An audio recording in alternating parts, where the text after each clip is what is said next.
Testing 1 2 3. Testing 1 2 3. Hello. Find a way to tell you that I want you to be mine. Well, come on, let's go right now.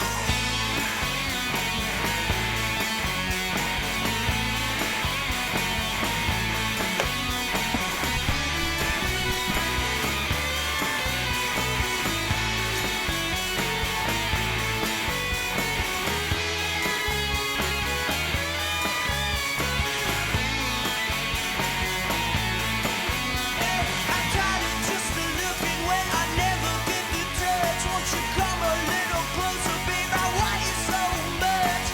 Every time I see you, I just don't know what to say.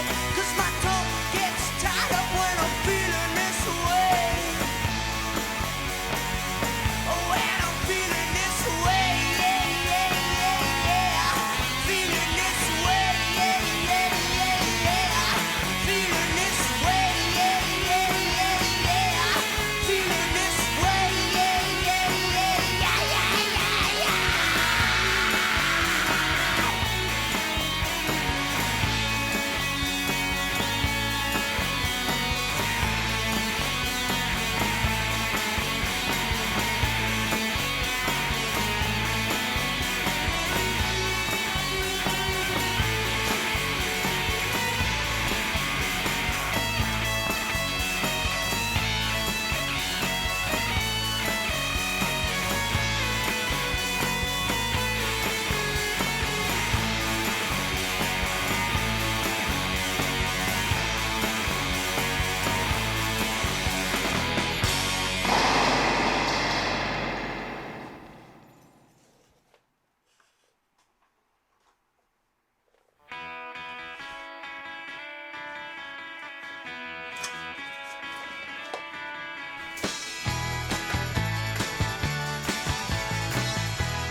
See my baby with another guy, yeah.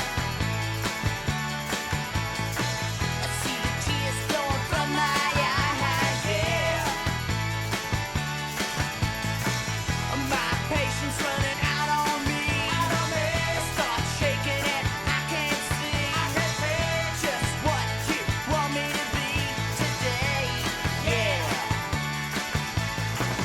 Oh, baby, you don't see now. Oh, what you doing to me now. Oh, baby, tell me like kiss me one more time.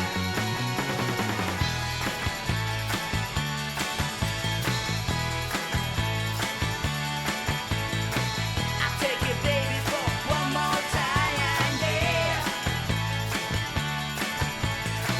I'm pumped up and feeling fine, yeah. Just kiss me like you did before. Knock me out cold on the floor. Maybe I won't follow you no more, yeah. Oh, baby, you don't see now. Oh, what you doing to me now. Oh, baby, tell me lies and kiss me one more time.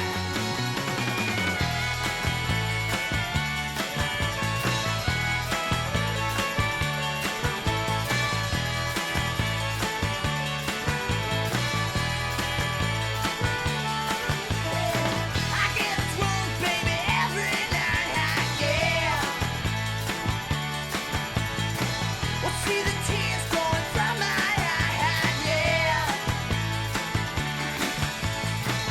My patience running out on me. I start shaking and I can't see just what you want me to be today, yeah. Oh, baby, you don't see now. Oh, what you doing to me now. Oh, baby, tell me lies and kiss me one more time. Yeah. Wow, talk about my babe. Yeah. Wow, love her all the time now. Yeah. Wow, talking about my love now. Yeah. I talk about my baby. Yeah. I love her Hello and welcome to Under the Gun. I'm David Tuchman, your host here each and every Wednesday night at approximately 9 p.m. Eastern Time. I'm on time this week. Give me some credit. That was The Cynics. The Cynics, a garage band out of Pittsburgh. I think they formed in the early 80s, played all the way through the next, say, decade and a half, 2 decades or whatever it was. And I wanted to bring on a Pittsburgh band for our guest today, Matt Berkey, Berkey11, who is from the Pittsburgh area, about 30 miles outside of Pittsburgh, small little town called Leechburg. We'll have him on. He is an interesting cat. Obviously a great poker player. He's a coach now. He's an athlete. A really interesting guy, to say the least. Anyway, thank you so much for joining us. We are Under the Gun, presented by Crush Live Poker, the first and only site out there specifically for live poker. Live cash games is what we focus on. And if you are making the foray into a live casino or a home game or wherever you want to play live, check out crushlivepoker.com. We can actually get 1 month free using the code DTA404. Once again, that's DTA404. Da-da-da-da. I love you guys. Some interesting news this week, of course. And there's always news, right? By the way, last week, we didn't have a ton of poker on, as I had my co-host, Clayton Fletcher, on with me. And we had Jamie Kerstetter on as a host. So it was definitely a different vibe for that show. As in all fairness, I try to have a different vibe each and every week, depending on who the guest is or how I'm feeling or, what's going on in the world, the poker world, or wherever it might be. So hopefully you join this crazy journey that is Under the Gun and that is my life. My wife is 30 weeks along. So we are expecting in just 10 short weeks. Very excited about that. It's a different kind of excitement than for the first one. The first one, it was bubbled over excitement, trying to enjoy every moment of the pregnancy, and obviously easier for me to enjoy it than it would be for my wife. Although, for any of you guys out there, you know how hard it is to be the other one, to be the guy taking care of the pregnant wife, and dealing with hormonal swings, emotions. Just the other day, my son was crying about dinosaurs, and then we finally got him to bed. Funny story, I'll tell that in a second. And then my wife was crying on the couch. Even she admitted just moments later, it was about nothing. Just emotions getting the best of her. And that's what happens. But, so this child, I'm really excited, but it's a different kind of excitement because I know what to expect in some regards. You know what I mean? I've done this now for the last 3.5 years, and we've got a child. So part of what I'm really excited about is to watch my son interact with his little brother. And that's really going to be cool. And just trying to make, everybody happy, and that's obviously I want to do that, but I want to enjoy the moment of watching my son with his brother and seeing where that goes. Once again, Matt Berkey will be joining us in about 30 minutes or so. I'm going to talk some poker, some other stuff, some news. Bart and I, as you might have heard, are returning to Live at the Bike. Now, from those of you who know me and know Bart, might have thought that was an impossibility. But when Lyman was, for all effective purposes, shown the door, that kind of opened a new window. And I want to give all the credit in the world to Ryan Feldman, who reached out and made this happen. And kind of whatever bridges might have been burned, he built them back up. So I give Ryan all the credit in the world. I'm really kind of excited to be working again with Live at the Bike. I love Brian. It'll be fun to work with Evelyn again. And Bart and I are really quite excited about working with the new team and being there again. And what this will be for Crush Live Poker as well, because now Bart and I can play on the show. We can use that footage. We can do videos from that footage. David Chan can do that. Alec Torelli can do that. Conlon Ma. All of our coaches can now play on Live at the Bike and use that footage, which is really exciting. And like I said, this was Live at the Bike is where I started. I am forever indebted to them for the opportunities they gave me over a decade ago now, and the doors they opened for me. And I have never forgotten that.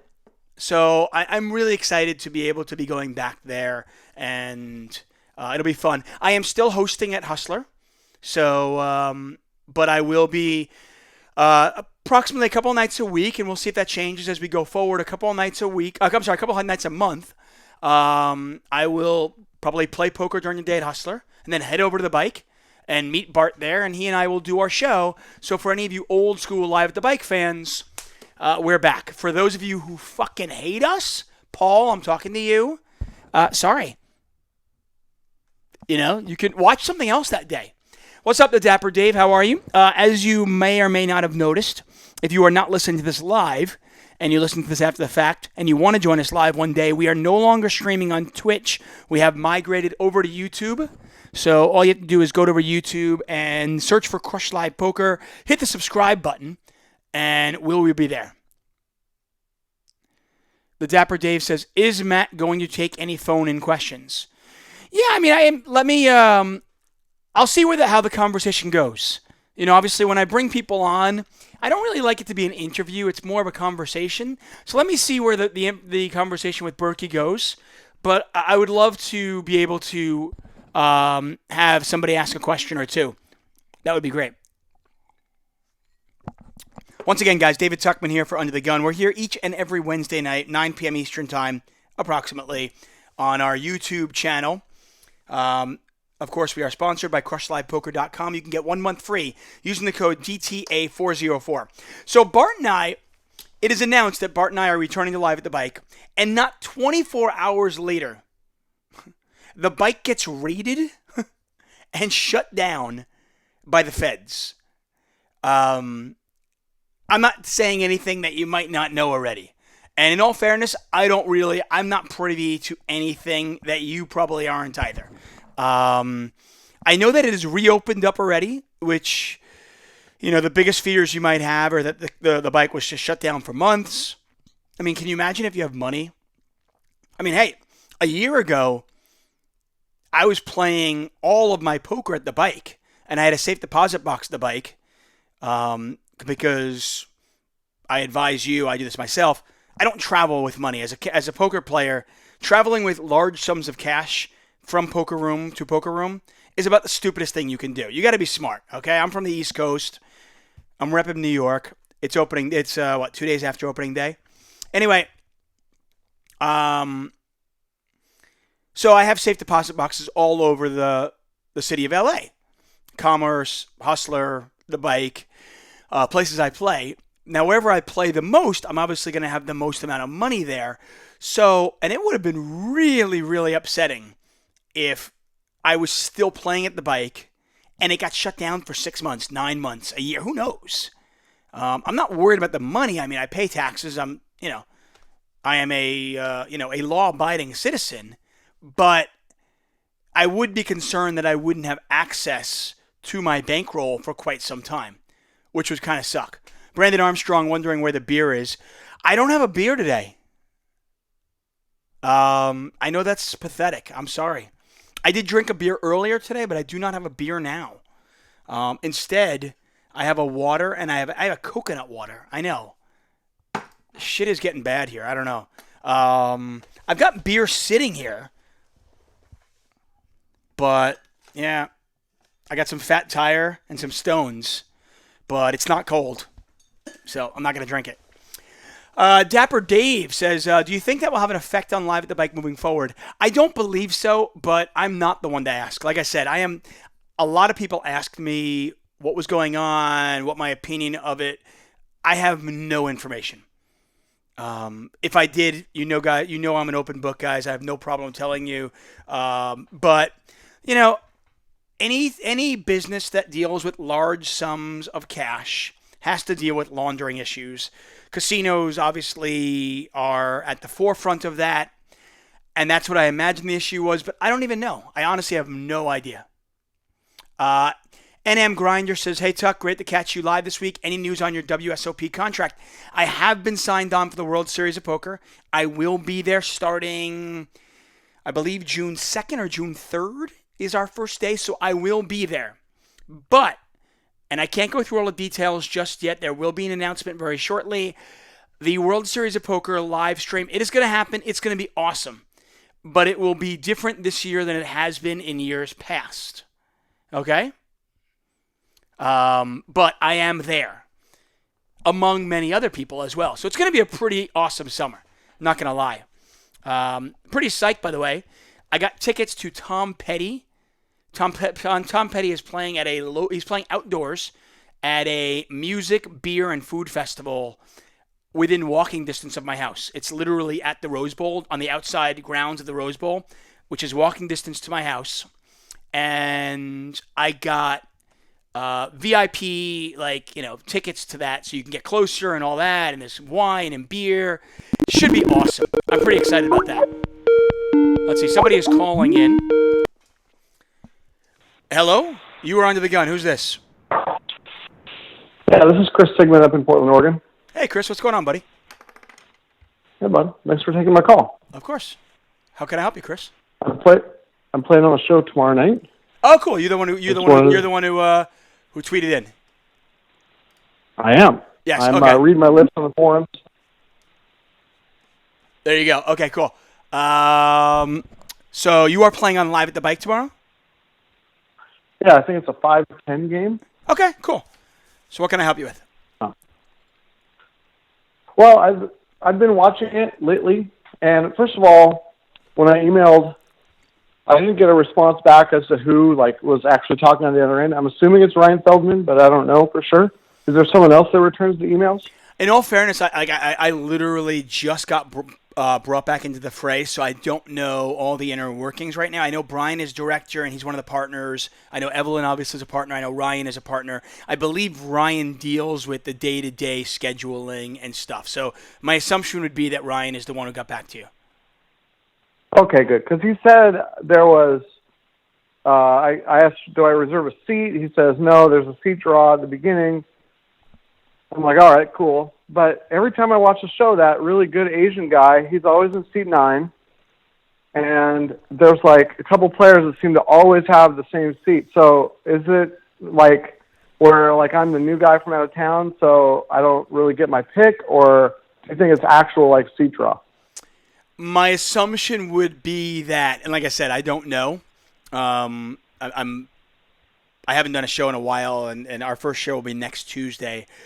But my assumption is that Ryan is giving some of the regulars a choice first, and what they don't want to happen is they don't want pros to come in and kind of cherry pick seats based on where they know the regulars always sit. Like, for example, there was an old guy named White-Haired James. Remember him? Yeah. Okay, so White-Haired James was, not a very good poker player. Nice guy. I actually played heads up with him a bunch. Right, you told me about, you talked about that on the show. Right. Anyway, so he always sat in seat 8. That was his spot. So he was a regular, right. So my assumption would be that Live at the Bike said, okay, this guy wants seat 8. Let's give it to him. He's not, he in no way, shape, or form was trying to pick a seat based on where any of the other players were. He just likes seat 8. So I guess my guess would be that Ryan is trying to avoid having pros just come in and be like, cool, I'm going to sit in seat 9 because I know that the amateur is sitting in seat 8. Barry Woods sits in seat 3. So that's my guess. That makes sense. Yeah, I like I said, I don't know for sure. This is just a pure guess. Because lately on the 5-10 shows, they've been kind of 5, 10, 20. Right. And there's some pros that I don't necessarily want them sitting on my direct left if I can help it. But, if it's random, it's random. So that's fine. But Yeah, like I said, I wish I could help you more out with that particular thing. I don't know. Why don't you send Ryan a tweet and just see what he says? But hopefully you get a decent draw, and it's not yeah, it's not on the And absolute then, best players left.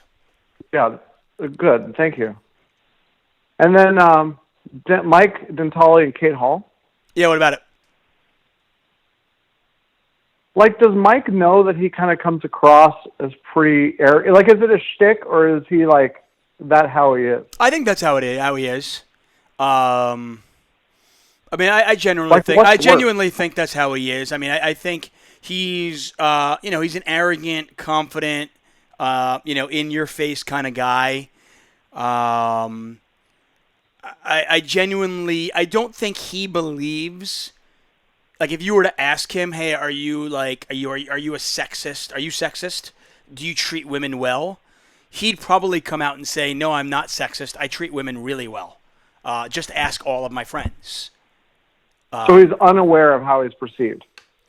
No, I think he's aware of how he's perceived. I just think he and this is, again, I'm trying to crawl in somebody else's head, which is always difficult. My guess would be that he understands how he's perceived. He just thinks that they're all wrong. If that could be, you know what I mean? I mean, hey, listen. I mean, in all fairness, I've been fairly political on Under the Gun, and I don't want to, I don't want to make every show like that. But there are a lot of people that are probably aware of how they're perceived and just think that everybody else is wrong, which is hey, that's a valid thought. What can you say? Well, you can't say much to guys like that. That's what I mean. Exactly. I mean, if you are aware of how people perceive you, and yet you're just like, yeah, fuck them, they're wrong. I know what I'm doing. Okay, and that's my best guess. So, hey, so are you in Oregon now? I'm a megalomaniac, Are you in Oregon now? Are you flying down tomorrow or what? I'm flying down in the morning, and I'm staying through Sunday. My wife has a conference at a hotel in LA, so we're going to stay at the bike Thursday night, and then I'll just probably drive in and play it at either Hustler or Commerce or both. Which one's by the airport? Hustler is closer to the airport, but I mean neither one is like really far from the airport. I mean, Hollywood Park is the closest to the airport. That's the one that's by the airport. Okay. Yeah. Hollywood Park is closest. Do any of them spread PLO other than Commerce? The Hustler does not. I can't speak of Hollywood Park. I don't know. So. Okay. I avoid Hollywood Park most of the time. I just don't like the neighborhood it's in. Mm-hmm. And I prefer to stay alive. So, generally. What about HD? It's just far for me. I've been there before. It's a nice casino. It's a nice place, but it's the furthest one from my house. I literally have to drive past 2 card rooms to get to Hawaiian Gardens. Right. So it just, unless I'm going there for a particular reason, I could usually just go. Like I said, when I used to play at the bike, that was close. Hustler, I found, isn't too far for me. I mean, Commerce is pretty close to me. I just think it's a shithole. Are you in Pasadena? I am. Yeah, we're like literally like a mile walk from the Rose Bowl. Oh yeah, I marched that parade a couple times. Oh, have you? Oh, awesome. Pasadena's a nice town. I love it. Actually, Veronica Brill from Stones Live is in town. She's doing some work. She's a medical professional as well, and I had dinner and drinks with her last night. And she's here. She's in town, and she was talking about how cool Pasadena is. I mean, I don't think I'd like Pasadena if I was like a single dude in my 20s, but. Right. Like if you're kind of settled down with one girl, if you've got a family, either way, then Pasadena's great. So. Yeah. Hey man, good luck tomorrow. What are you wearing tomorrow? So we know you're Chris, obviously, but what do you look like? Yeah, well, so I'm gonna have my money hat on. I have a hat with a kind of a dollar sign thing on it. Okay. And then I go by, in my poker parlance, I go by band teacher because I'm a band teacher. So Oh, okay, cool. that'll be my name on the show. Band teacher plays poker. I like it. Wait, so you're a band teacher who Yeah. plays 510? Yeah, I mean that's a little bit bigger than I'd like to play. I do play 510 here in Portland and 2-5, and then we play a lot of mixed games. But Right. yeah, man, I've built up a little bankroll, and I don't have any debt, and I think it fits good with being a teacher. Actually, you got your summers off. All the respect in the world you for you, got- man. Ass kicker. I love it. Yeah, I mean, I think it works pretty good. I play like twice a week, once or twice a week. I get a couple sessions in. So That is good. Hey, it's fun. I want to. Am I too old to learn how to play the drums? Yeah, definitely.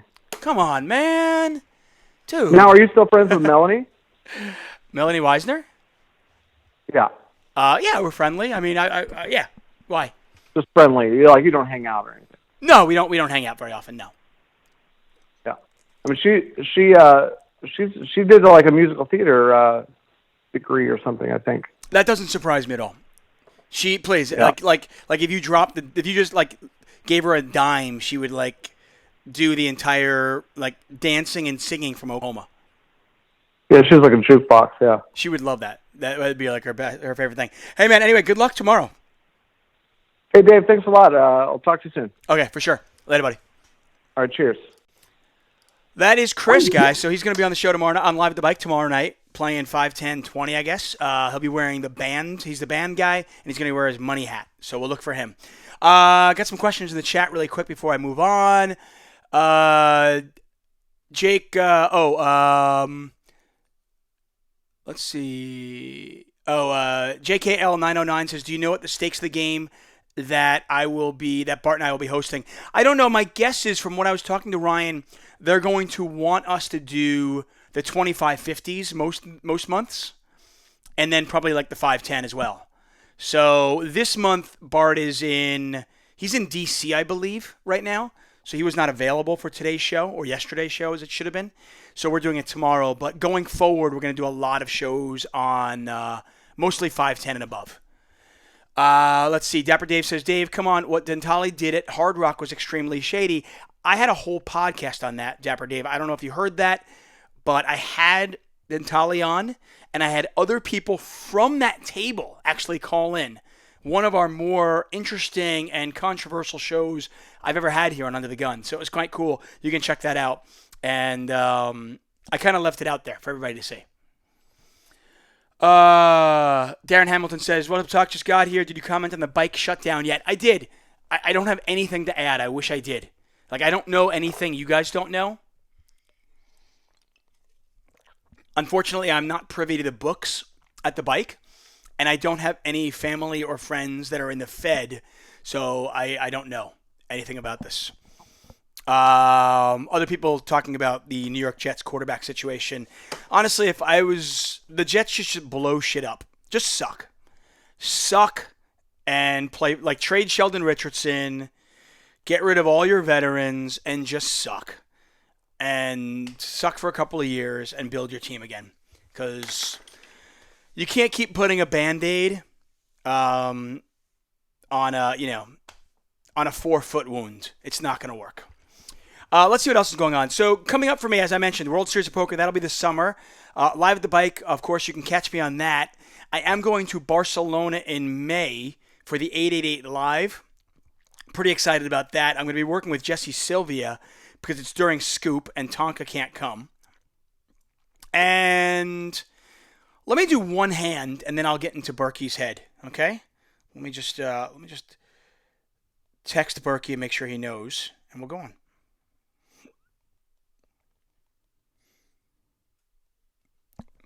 Okay, so I got an interesting hand here, and I'll read it verbatim. So I got a text from a buddy yesterday while I was actually playing. So while I was playing poker, I got a text from a buddy who was also playing. And this was the hand in question. And I'll read the text to you verbatim. Got a hand for you. I'm the raiser with ace-king suited. 3 to the flop. Flop is king of diamonds, queen of spades, 9 of spades. So he flops top pair with the nut flush draw. right? I lead with $60 into 120, okay? So the open was, I'm assuming now, based on what he's saying, it was probably a 5-5-10 game. His open was, in all likelihood, 240 and got 2 callers. Okay? So he leads with $60 into the 120 with 2 players behind. One guy flats, and according to him, the guy who flatted was not that deep, kind of loose, kind of a station. And the next guy, who according to this player, was a fairly solid guy, solid player, he makes it 170. So I'll continue reading the tweet here. One flat, the next guy makes it 170. So I make it 400, with each of us having about 1,300 behind. He ships, I call. Do you play it any differently? In a word, yes, I play it differently. Now let's go through this hand because I think this is a situation that a lot of people get themselves into. You flop what appears to be a ridiculously amazing flop for your hand. You have flopped top pair with top kicker and the nut flush draw. The problem is that when you face aggression from your opponent, it's really, really difficult for your opponent to have a draw because you have the blockers to most of their draws. Keep in mind, again, the flop is king, queen, 9 with 2 spades. You have ace, king of spades. So your opponent called a raise pre-flop. They can't have the queen of spades in their hand. They can't have the king of spades in their hand. They can't have the ace of spades in their hand. So now I'm starting to think, okay, so what hands do they have? Could they have jack 8 of spades? Okay, maybe jack 8 of spades. Could they have like 7-6 of spades? Maybe. But we're crushing those hands, right? So the problem essentially is that, number one, when an opponent raises you on a board like that, and you have ace, king of spades on a king, queen, 9, 2 spade board, your opponent rarely will have a draw. And if they do have a draw, the last thing you want to do is re-raise them to get them to fold that draw.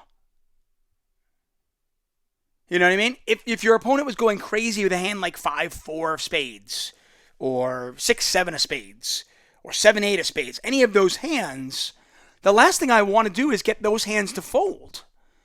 Right? I have those hands just crushed. I mean, I've got top pair with the nut flush draw. So you've got to think about it like when you re-raise, you're essentially getting it in with hands that just crush you. You're getting it in with king, queen, sets, like set of 9s, jack 10, guy's already got the nuts. You know, those are the kind of hands that you're getting it in with. There's also, the other part of it as well is, there's a third guy in the pot. So let's say I make it 60, I lead out, which I should be doing. I'm the pre-flop raiser, I flop the world. I'm going to bet for value here. I can certainly get called by worse. So I lead out for half pot. The guy in the middle calls me. Great. The next guy raises. Now, if I re-raise, right, what I end up also doing is I end up knocking out the guy in the middle. I don't want to knock him out. Why would I want to knock that guy out? He might have a small flush draw. I want him in there. So, I mean, this is a situation, and interesting that Dapper Dave brought up Mike Dentale, because this is a hand that I ridiculed Dentale on when he played against, and I believe it was in Choctaw, against David Baker, where he had ace-king, and he had top pair.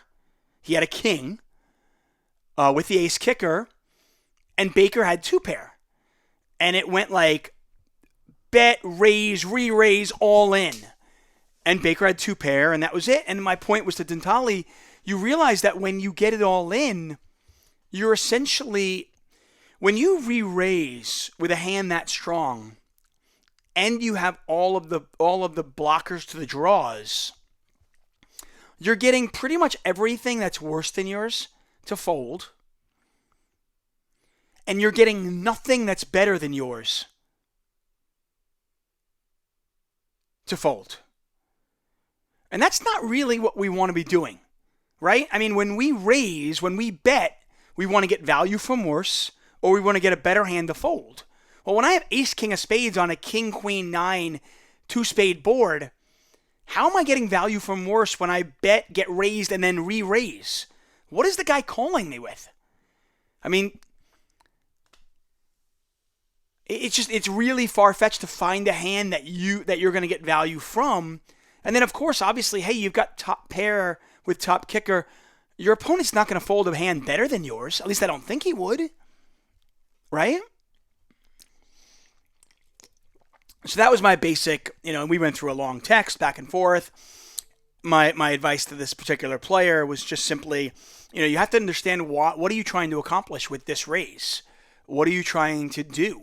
What kind of range of hands does your opponent have in this particular case? And by the way, his opponent did have the nuts. His opponent actually had Jack 10. And I said to him, listen, we get into situations like this sometimes, and it sucks. You're going to lose money. There's nothing you can do about it. I mean, you can't fold when you have top pair, top kicker, and the nut flush draw. But this is a situation where it's just a really easy call. You make it 60, the guy calls 60, he makes it 170, you call. The guy in the middle probably calls too. Cool. Then depending on what the turn is, and depending on what your opponent bets, you can fold the turn sometimes. Depending on what your read of this particular player is, are there implied odds? Are you going to get paid if the flush comes? Maybe a scary card comes off and your opponent checks back and gives you a free card. Who knows? But I just know that when you re-raise there, when you 3-bet with ace, king of spades, if you get called, you're not going to like it. And if you don't get called, you're not going to like it. Darren Hamilton says he might fold aces. All the money goes in either way. Yeah, I mean, aces are a little bit different. I think you're saying the villain would fold aces. So now you're suggesting that so Dentali would open, there's a caller, and then the last guy flatted with aces. Then a really scary board comes out. Dentali leads. There's a call. Dentali. This guy leads out. There's a call in the middle. And now the guy with aces is suddenly going to... Now he's going to raise? Yeah, I find that hard to believe. In this particular case, I think it's a pretty easy just call. Then Tim Har follows it up, says, okay, you call. Do you check the turn out of position? Well, I think it depends what the turn is. You know what I mean? There are a lot of situations where I don't want to give a free card. You know what I mean? And I like the check call lead out play with certain hands. I'm not sure if I'm doing it with this particular hand, although I might lead out on a spade. Because it's just too often going to get checked through. And I don't want it to. I think when I'm raised on that flop, my opponent could have air. My opponent is going to have like king, queen a bunch. He's going to have jack 10. Maybe he has queen 9 suited. Maybe he has a set of nines. And I think if he raises to 170 and I call and the guy in the middle calls and then the spade comes off, remember what I always talk about. Sometimes your opponents won't see the straights. But even the most inexperienced poker player in the world sees the flush. The flush is there. It's obvious. So when the spade falls on the turn, I think checking the turn, depending on who you're playing against and what your image is, I think that can be a mistake because what's going to end up happening is it's going to check through. And it's going to be tough for you to realize it's going to be tough for you to get full value with just the one bet on the river. So I am probably going to lead most turns if I make the flush. Now, if I wanted to balance that, there might be some cards that I could theoretically do that as well with, where I would pick up some more equity.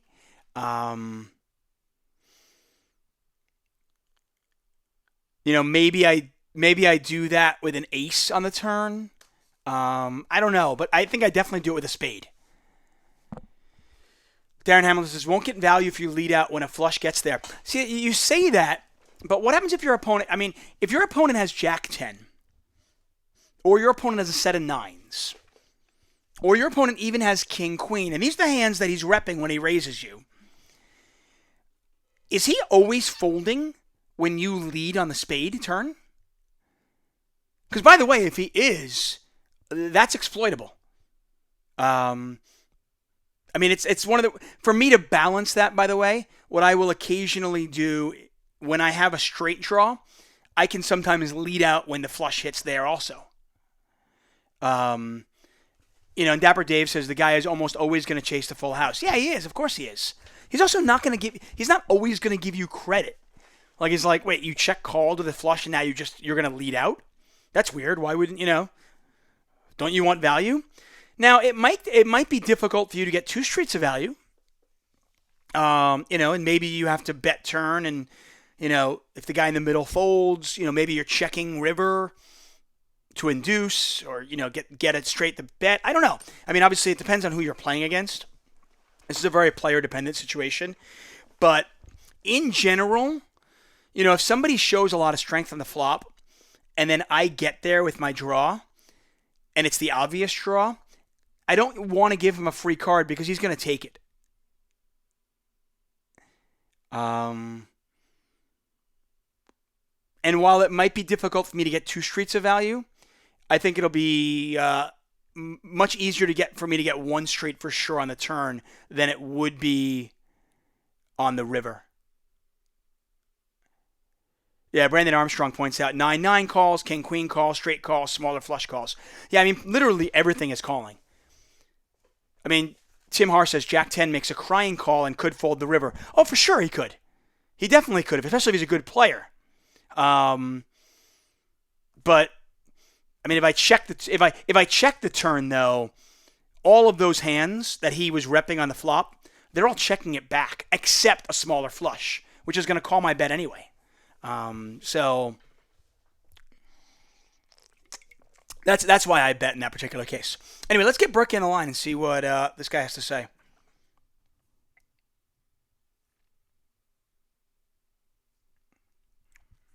Matt Berkey, by the way, this is, I really think he's an interesting guy. He wrote an article. I'm going to bring up some stuff about him. He wrote an article for the Huffington Post. He's from a small town called Leechburg, just outside Pittsburgh. But this is a guy who dealt with some family issues and, like I said, he's a really, really interesting guy. Wow. Sorry, I couldn't get to my phone. Leave a message and I'll get back to you. Okay, let's see if we can get him back.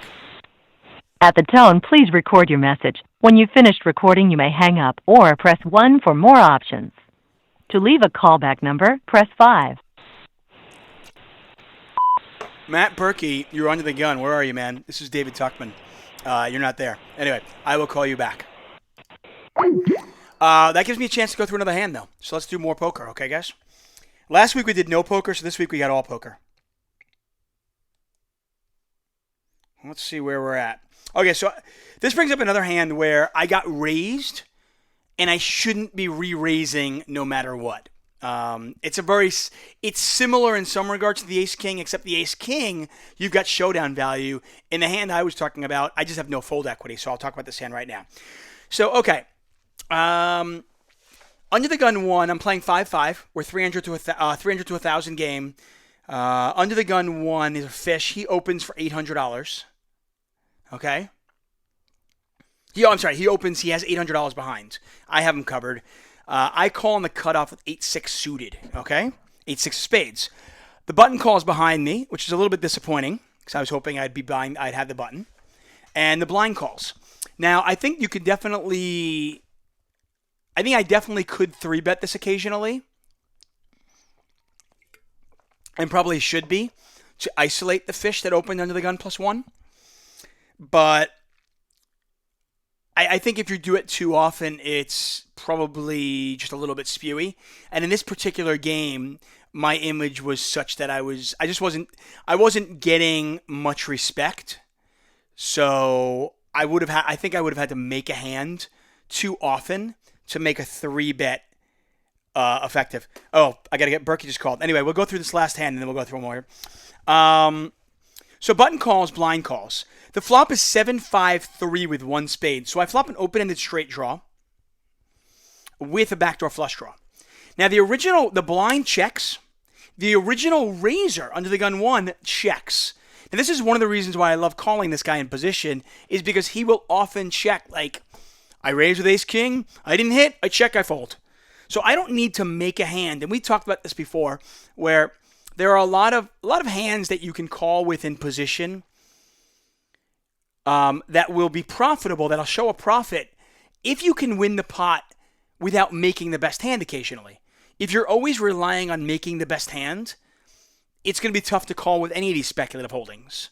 8-6 suited certainly being one of them. Anyway, so my opponent checks. He's going to have just like big Broadway cards here a ton of the time. I'm going to bet and get and love it and just take it down.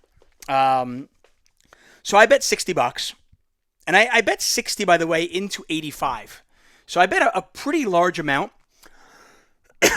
And because I really didn't want, I was trying to dissuade, like a pair of 5s and the button for maybe calling, deuces, maybe just 2 overs that do actually have a lot of equity versus me from calling. Anyway, the button calls anyway. The blind folds. And now the villain, who was the original opener, check raised the $240. Okay? So he's got somewhere like 550-ish behind, somewhere in that neighborhood, okay? Now this is a situation with this particular player, with the line that he has taken. This is such an easy call. Anything else, in my opinion, would be awful. Now you guys know me. I am not like a black and white, like that's wrong, it's always wrong, this is right. I don't like that about poker. Because I think poker there are a lot of shades of gray. We always talk about that. But this is one of those particular spots where when the fish raises under the gun 1 and then check raises me and another caller, he always has a hand that he's not folding. It doesn't mean that he has to have a set. He could have kings, he could have aces, he could have queens. But he has a hand that he's not folding, no matter what that hand might be. Okay? So the next question I have to ask myself, I'm obviously, raising is just suicidal. I'm lighting money on fire because I have no fold equity. The power of shoving 8-6 here would be to get my opponent to fold even 5, 10, 15, 20% of the time. Problem is, when my opponent takes this particular line, he's never folding. So if you know your opponent is not going to fold, okay, and that in itself is exploitable. Your opponent, this particular opponent is not balanced at all. He always has a hand that he is going with, and there is probably no turn card that's going to come off that's going to stop him from going with this hand all the way. So now it's just a question of, am I getting the right price? Now my opponent has about 550, 560 behind. I bet 60. He check raised to 240, so I have 180 behind. 7-5-3 rainbow flop. I have 8-6. So I've open-ended and I have backdoor spades. I've got 8 clean outs to the absolute nuts. There's also a chance, by the way, the guy behind me might just have a 6. Like maybe he's got 6-5, or maybe he's got 7-6. And if he comes along for the ride and a 4 hits, we both have the straight, but I had the straight to the 8, which gives me even more value. So this is a situation where, because of math and because of just understanding that your opponent is never balanced in this particular spot, it's always a call. And we know players like that, especially if you play. I mean, I don't care if you play 25-50. We all know players like that, where it's like, when this dude check raises like here, it's just never a bluff. Okay? Anyway, the turn, by the way, so I called. The guy behind me actually did call. The turn was an ace, and the villain jammed all in for 550. We both folded, and the villain showed 10s. Just 10s. That's it. I'm going with 10s. Yeah. Those are the games I play with. I play in every single day. Anyway, let's see. Berkey just text me so we can get him back on. but another situation where raising just doesn't make that much sense.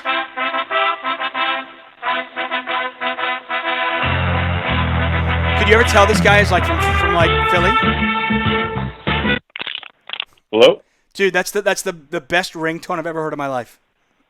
I just try to get people fired up to talk to me. Seriously, I'm like, I want to go like lift weights. I want to do push-ups. That's amazing. Matt Berkey, you are under the gun. Welcome. I'm glad to be here. First off, thank you for your time. You are an No problem. interesting guy. So I've Okay. I've always known a little bit about you, but over the last few weeks when we planned this, I did a little bit more research, and All right. you are an interesting guy. Okay, first off, before we get into anything serious, I'm curious. Why do you now? I mean, you're an athlete. You're a baseball player. I saw how you used to dress, for poker. Why do Sure. you? What was the reason for the current change in clothes? Why do you like? I mean, now you're like dressed to the nines. Yeah, so I think before I was very heavily weighted towards just playing cash, and you kind of just like fade into the background when you're a live cash player. So, there wasn't really a need to, I guess, treat it like The Office. And also, I just like had a pretty rocky road learning this game like through my 20s, and maybe didn't pay it enough respect the whole way through. And I've just generally always enjoyed dressing well. Like growing up, even though I was relatively poor, it was always like very important to me to try to dress as well as I could, given what I had. So now that I'm able to, make sure that I'm as well taken care of as I want to be, I guess I see like more of a reason to step into my 30s and put my best foot forward and always present myself in a less t-shirt and jeans kind of way. Let me ask you something. So I played ice hockey growing up, and Okay. the teams that I played for, the coaches that I played for, it was a travel team, and we would travel around. And the coaches, I'm wondering if it's a similar kind of thing. You be an athlete, they always made us. We had to wear like pants, shirt, jacket, and tie to the games. Even when I was 12 years Right. old, that was just. It was get ready, be prepared. You are playing in a hockey game, and this is part of the mindset of getting yourself worked into that. So when I coached, and I coached ice hockey as well, I made my players do the same thing. And for those reasons, Sure. it was, preparing yourself for the battle that lay ahead. Was that something that you had to do as a baseball player? Not as strictly. I know, like, growing up in high school, my friends who were basketball players all had to do that, and then my nephew is also an ice hockey player, so he has to do the same. Baseball was always a little more loose. Right. You have to remember that we need to be dressed immediately when we're traveling. We don't have the luxury of, like, stopping in locker rooms and taking our time. Usually, as soon as you get there, you are starting infield, outfield practice, or if you're the pitcher, you're getting loose and getting your bullpen in. So, for whatever reason, it was always a little more loose, which is kind of ironic compared to hockey because they're probably the least sane, sophisticated group that you're ever going to come across. Wait, whoa. What do you mean least sophisticated? Dude, it's I'm not a dig. I'm just kidding. It's not a dig. It's the sheer madness that you have to have going through your head to strap on that tiny little helmet, skate around on razor blades, and just knock the shit out of one another. Hey, listen, there's a difference between that and sitting in a batter's box and having a 92-mile-an-hour fastball whizzing by your head. By the way, for those of you who don't know, Berkey, I mean, you can probably tell from looking at him, he's an athlete. He's a left-handed pitcher. You still play, right? I wish. I tore my ACL in 2013. Right. And the knee rehab actually wasn't that bad. But my arm just like completely went. And it's one of those things where I think like if I took, a solid 6 months to really get back into game shape, I'm pretty confident that I could throw at a fairly high level. But it's just so time consuming. And I'm passionate about it. Like every November and December, I'm like, I'm going to do it. I'm going to get back in shape. Now's the time. Right. But then you realize that like you just have to go play catch with a net 6 days a week for 3 or 4 months. And it's just like, this is exhausting. I mean, so what do you do? What do you do to kind of like, as an athlete, what do you do to keep in shape? And just like, I assume your competitive spirit is, that thirst is quenched by poker, but, being a baseball player, I mean, it's one thing that I love about playing hockey is you can still play it even when you get old. I mean, I'm sore as hell, but I had a game on Sunday night. Sure. And I can still play. Yeah. So is there anything you play now? Yeah. So, I play volleyball and softball once a week, but, it's not the same. Of course. Especially like when you play like at the collegiate level and above, it's really, really difficult to transition away from that. But I guess like as time passes more and more, I forget a little more of the finer details of what it is to actually play at a high level. So you kind of trick yourself into thinking like, when you get out there for softball, it's actually fun. It kind of like resembles high school baseball or gym class type stuff again. And, I enjoy it. I really would like to play baseball competitively again. I just can't seem to put the dedication into it. That's hard. I actually, my parents have a friend down in Florida. This guy is like 70 years old and built like a brick shit house. It's just like amazing. Sure. And he still plays baseball with a bunch of guys in their like 20s and 30s. Now, obviously, he's not what he used to be, but he still gets out there and plays. And I was like, man. I was like, 'cause I love staying active, and I want to stay active until I literally can't move. I can't imagine. Yeah, I completely agree. So. There's like a lot of 50 and overs league, which I said I never wanted to be a part of. So like, if I can remain competitive at the 18 and over level, then I would play. But in my current state, I definitely could not. But yeah, I mean, baseball is for sure one of those games where it may seem like it's a young man's game and it's super taxing, but when the competition gets kind of weak and the baseball is kind of ugly to watch, it can certainly still be played by a myriad of people, kind of all skill levels. So I really do think it's one of those things where if I could ever find that little gap where I could kind of dedicate myself, especially as a pitcher, it's like you don't need to be fast or really maintain much outside of your arm. And if you can throw mid-80s in your 30s and 40s, you're just going to be beating guys in the adult league all day. Hey, Bartolo Colon is still making millions doing it, okay? The guy's he looks like a donut. A freak. You know what I had more fun doing than anything? I recommend anybody listening to this, if you ever have fun, okay, go back to your old hometown. I did this with like my old high school buddies, and we went back to our old Little League field, and we played a pickup baseball game there with like the short fences. Yeah, and we had so much fun. It was honestly, it was like the most fun ever. Like, cause you could climb over the fences and kind of stand on them and stuff. We had such a good time. And of course beer was involved and, but it was a good time across the board. I highly recommend that. Yeah, man, I miss those days. And I'm glad I grew up when I did versus now, cause I feel like finding a pickup baseball game would be nearly impossible. But that's what we grew up doing. Our Little League fields were all around the community pool. So up until the time we were 16, we would just get groups together and play home run derby every day until, and we would just move up the fields as we went up in age. We'd start at the Little League level and then eventually make it to the high school field. But now I can't fathom that that's a real easy thing to come across. Right. And that was like one of the biggest challenges being a baseball player growing up is it's not like basketball where you can just constantly go shoot hoops and get your reps in. You basically either had to find a wall to throw off of or, a really good core group of guys who were just as passionate as you were. And that's kind of weaning in America these days, I suppose.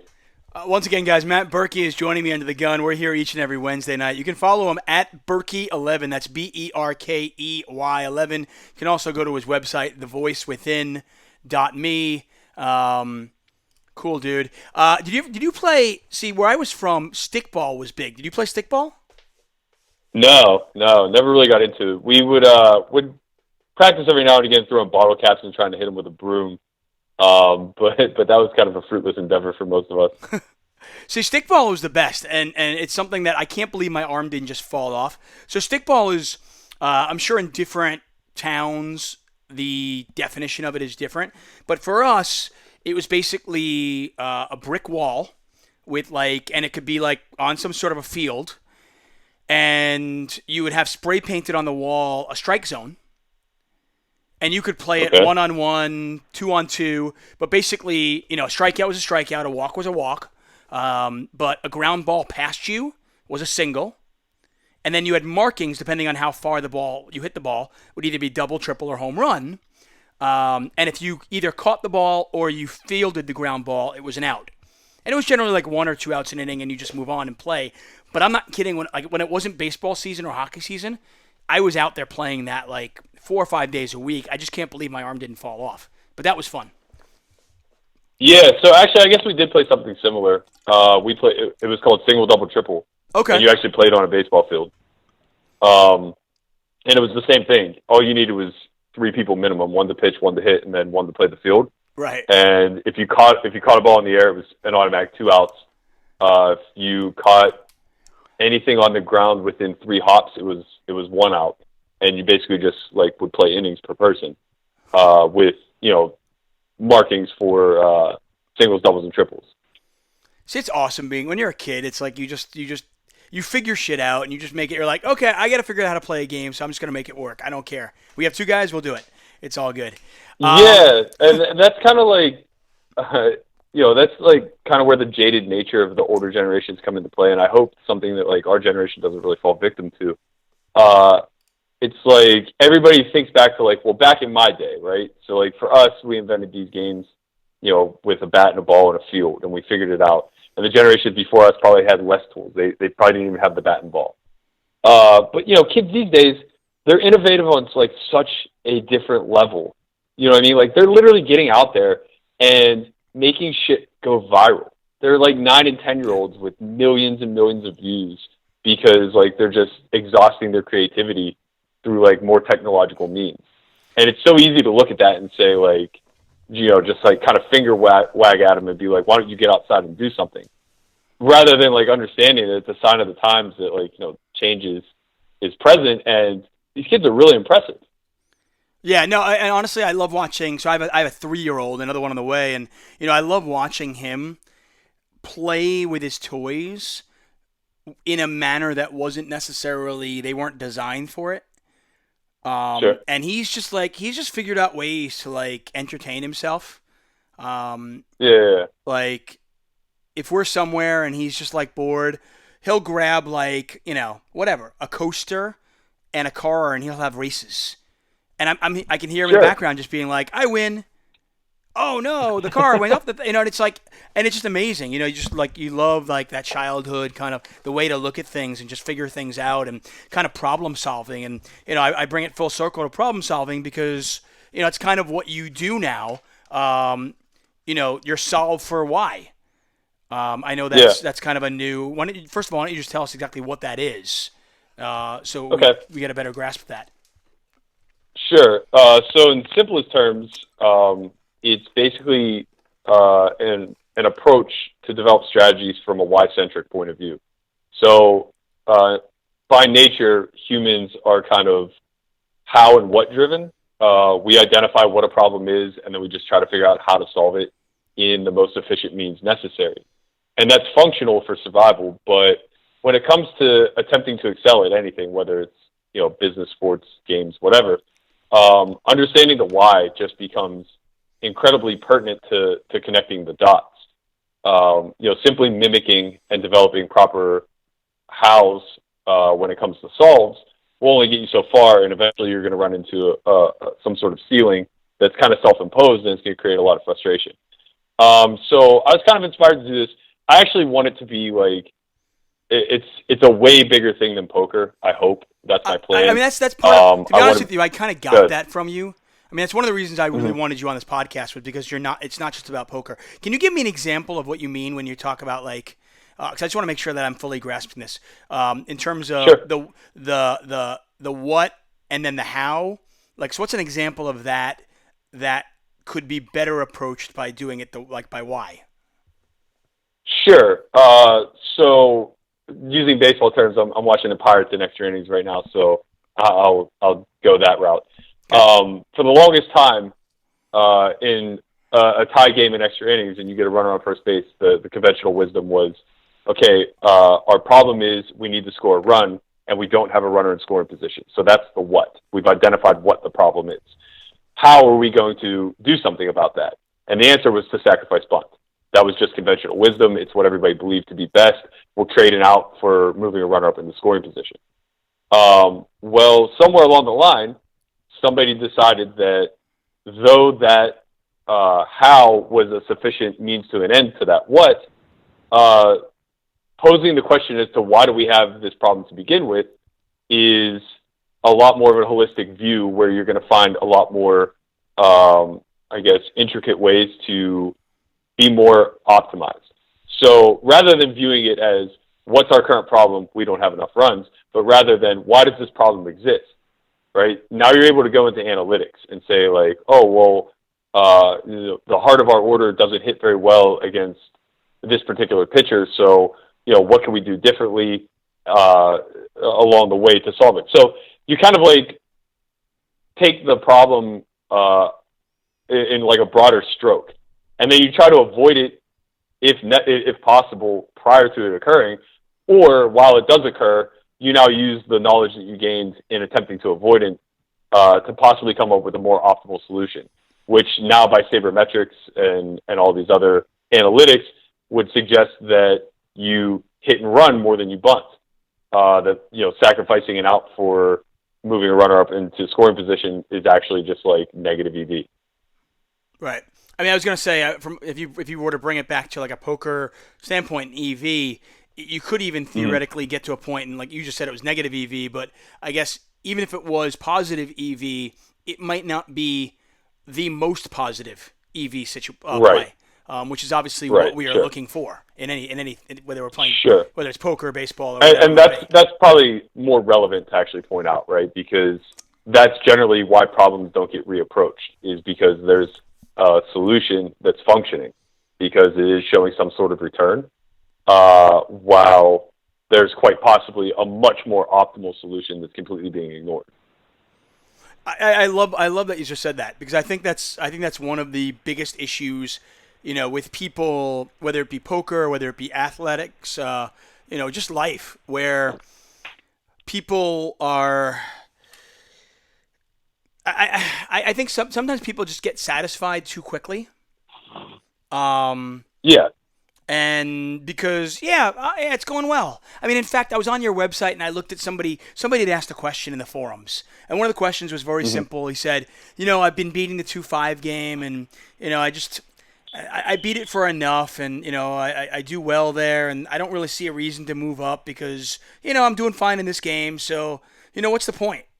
And I think, it got me thinking about my own game, and the fact that I don't play very high. I'm a kind of a bankroll mid, and I'll play 5-10. If the game is really good, I'll play a 10-25 game occasionally. But generally speaking, I'm just not playing that big a game. And I guess part of the reason has always been just simply, I guess I'm just content with the money that I'm making, and I'm a bankroll mid. Sure. So I find it really intriguing that you would say that. Yeah, that's funny that you drew that parallel. I actually have one of my best friends out here. We went to high school together, started playing cards together, everything else. I started backing him a few years ago, and he was doing really well at 2-5. And after one big session, he was telling me like, "Yeah, I just feel so good. I'm so comfortable. Like I never want to play higher again." And I looked him in the face. I was like, "I'm gonna cut you if you believe that," because it's like, if you're just imposing this ceiling upon yourself because you're just completely reluctant to challenging and making yourself uncomfortable, then eventually the metrics around you are going to change, and it's going to become more and more difficult to maintain this current ceiling. So you're going to have next to no growth potential, but just true to form in the way that markets change, you're eventually going to fall by the wayside. And what ended up happening with him was he did wholeheartedly believe that, and for a long time, he gradually let the game pass him by until finally, he was break even and just had to start from scratch. And we retooled everything, and now he's very comfortable moving all the way up to 1025. And it's not about what his comfort level is, right? It's about wanting to strive towards an unachievable ceiling, right? So rather than hitting a ceiling and hoping that you can maintain it forever, you just continually keep approaching a non-achievable ceiling and pushing it higher and higher and higher until somewhere you land at a level that's going to allow you to sustain a nice life. You got into a Twitter conversation. I don't even want to say it's a debate, but it was a kind of a cool conversation, which is one of the reasons I prompted me to kind of get you on the show, about game selection. And from what I gathered, and correct me if I'm wrong, your assessment was basically, rather than constantly jumping from game to game to game, looking to play with the fish, why don't you just work on your own game and get better? Yeah, that was certainly a part of it. I think what prompted me to actually make the post was there was a thread going around Facebook with some of the mid to high stake players in Vegas, and maybe people don't understand this, but that pool of players is very small. So to be a game selector in that pool begins to create you basically have one foot out the door. Right. Yeah. And that's not to say that if you're shot taking or whatever, you should just be haphazard about it. Right? I'm not advocating that. I'm never saying willfully just constantly sit in bad games in lieu of sitting in better ones. What I'm saying is that if your choice is between playing your stake in a less than optimal scenario or bum hunting elsewhere, I think it's better for your career path as well as the health of the game as a whole to learn to improve your current dynamics. I'm very confident in saying that with the style that I play and with what I know about live poker, very rarely is a game truly bad. They're just lesser games. That's all. Some games are just the best games that you could ever imagine drawing up, and other games are just games where we're going to have to make it a little bit better. But when you are comfortable being, the guy at the table, whether that means being the action or just being the best player in the game or whatever the case may be, you should understand where your skill sets lie and where your edge is over the current field. And if the answer is you don't have one, well, then that's something worth examining, not running away from, right? And I just think that so many of these guys who have made it to the mid to high stakes have done so through seeking these micro edges in much larger player pools where they're readily available. And they just set themselves up for failure. But more importantly, in how it affects me, is they deteriorate the current player pool and games that are being ran at this stake. One person can certainly make a game a lot worse than it already is. Yeah, no, for sure. I mean, it's interesting because I've always been against bum hunting. That it's really obvious. I mean, I think game selection to a degree is important. Sure. I mean, if the old saying, of course, if I'm the ninth best poker player in the world, but I'm playing with the 8 guys who are better than me, that's probably not a great spot. But I think that's such a rarity, and I think one of the things you tweeted, and it was true, is the game is rarely as bad as you think it is. And I think along the other side, right, is probably true too. I think a game is rarely as good as we often think it is. Oh, 100%. That's probably more true than the bad version. Right. I mean, a lot of times we look. A lot of times when people think games are bad, they're just bored. But a lot of times when people think games are good, they're actually just gambling, and they have no idea that they got shifted into that mode subconsciously. Right. Yeah, no, I can see that for sure. And I've seen a lot of professional players, regs, that are, 90% of the time, they're playing their game, and then 10% of the time they do shift into that kind of gamble mode without even realizing it. And I've seen that, and it's probably happened to me more often than not than I'd like to think. But it's interesting because I've seen people even in a 5-5 game, which is like $1,000 buy-in game. I have seen guys say like, "Oh, this game's not good," and I see people like switching games, even at the Hustler where I play, most often these days. I see guys switching, and I'm just like, yeah, okay, maybe that game's a little bit better. But I'm like, if you don't see the value in the game that we're in right now, you need to work on your game then, because there's a ton of value. Because like, what are we talking about here? We're just splitting hairs. You're chasing pennies and forgoing the dollars. If you've increased your hourly by cents, or even $1 or $2, what the hell does that mean in the short run or even the long run matter of it? I mean, it's live poker. You're just not going to be able to put in enough volume for that to be a greater edge than you just being good enough to make an average game good. What about switching a game, not because game selection, but because your image could be crap in one game and you're just like, I want a fresh start? So I think image is just a reflection of frequencies, and no matter... What does that mean? So I think that whether your image is tarnished or good, it's just a byproduct of what your frequencies have been. So if your image is constantly bad, then your frequencies are very likely skewed one way or the other. Usually it's going to be to the too loose side of things. And that's fine. I mean, that's how I play. I have a bad image constantly, and I'm the loosest player at the table. But I've learned to embrace that.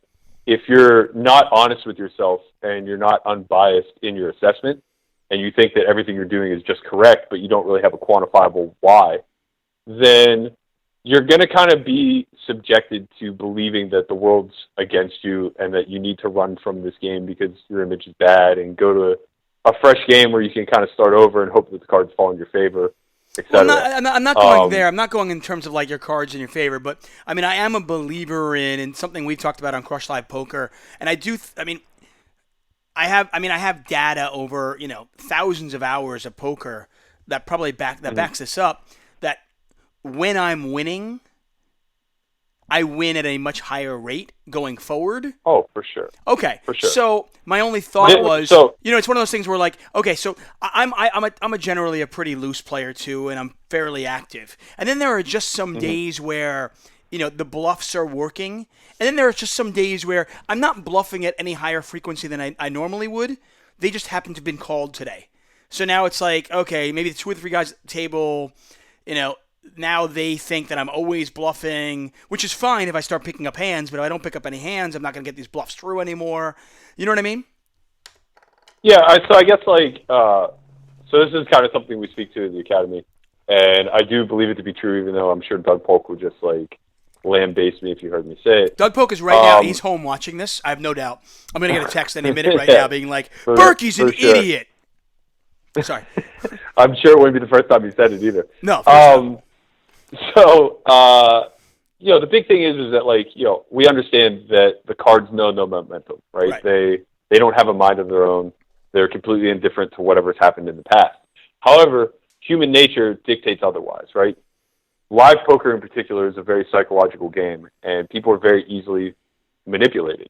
Believe it or not, the majority of your player pool is not that strong-minded, right? There's a lot of illogical thinkers out there, and they're very easily controlled by the dynamics around them. So in that aspect, I truly do believe momentum is an absolute thing in live poker. So kind of speaking to your point, having a good grasp of the human psyche and how people will shift their ranges and their frequencies in accordance to whatever momentum is impacting them, you, the game flow itself, etc. It's just a massive anticipatory thing that we can kind of work into our own range constructions. Because we're never talking about abandoning anything. We're just talking about making small adjustments here and there, whether it's clipping off the bottom of our range or focusing on more of a pulled scenario versus merged, whatever. We're just making these tiny micro adjustments in accordance to how we are anticipating the exploitative adjustments of our player pool. I think that's, once you get some hours under your belt, is a pretty easy thing to do. You can kind of feel when someone's just not going to let go of bottom pair. Yeah, no, I mean, I agree with you 100%. I was just curious if that was a spot you'd ever do that, because, I mean, when I talk to some students of my own, sometimes I will actually tell them, like, listen, if you need to, go for a walk, take some notes. And sometimes I will actually do this myself, whether it's a mental note or actually I'll jot something down or just use like a voice recorder on my phone, where I'll actually kind of, I'll try to focus on each player at the table and how each player perceives me, and what adjustments that I can make going forward to exploit them and their perceptions. Yeah, I think that's really good. I think that's like a massive step in the direction towards trying to define your current dynamics and momentum and how it's going to impact you. I think it's fine if you want to switch tables. I think it's fine if you want to take a walk. I think it's more important to understand how and if those things are actually going to impact you positively. So switching tables just for the sake of having a fresh start is kind of a crutch, right? And hasn't really changed anything in your own mindset. But if you've put in like a lot of work into the mental game and to your own mindset side of things, and that's your trigger, that's the way that you actually do give yourself a clean slate, then by all means, do what you need to do.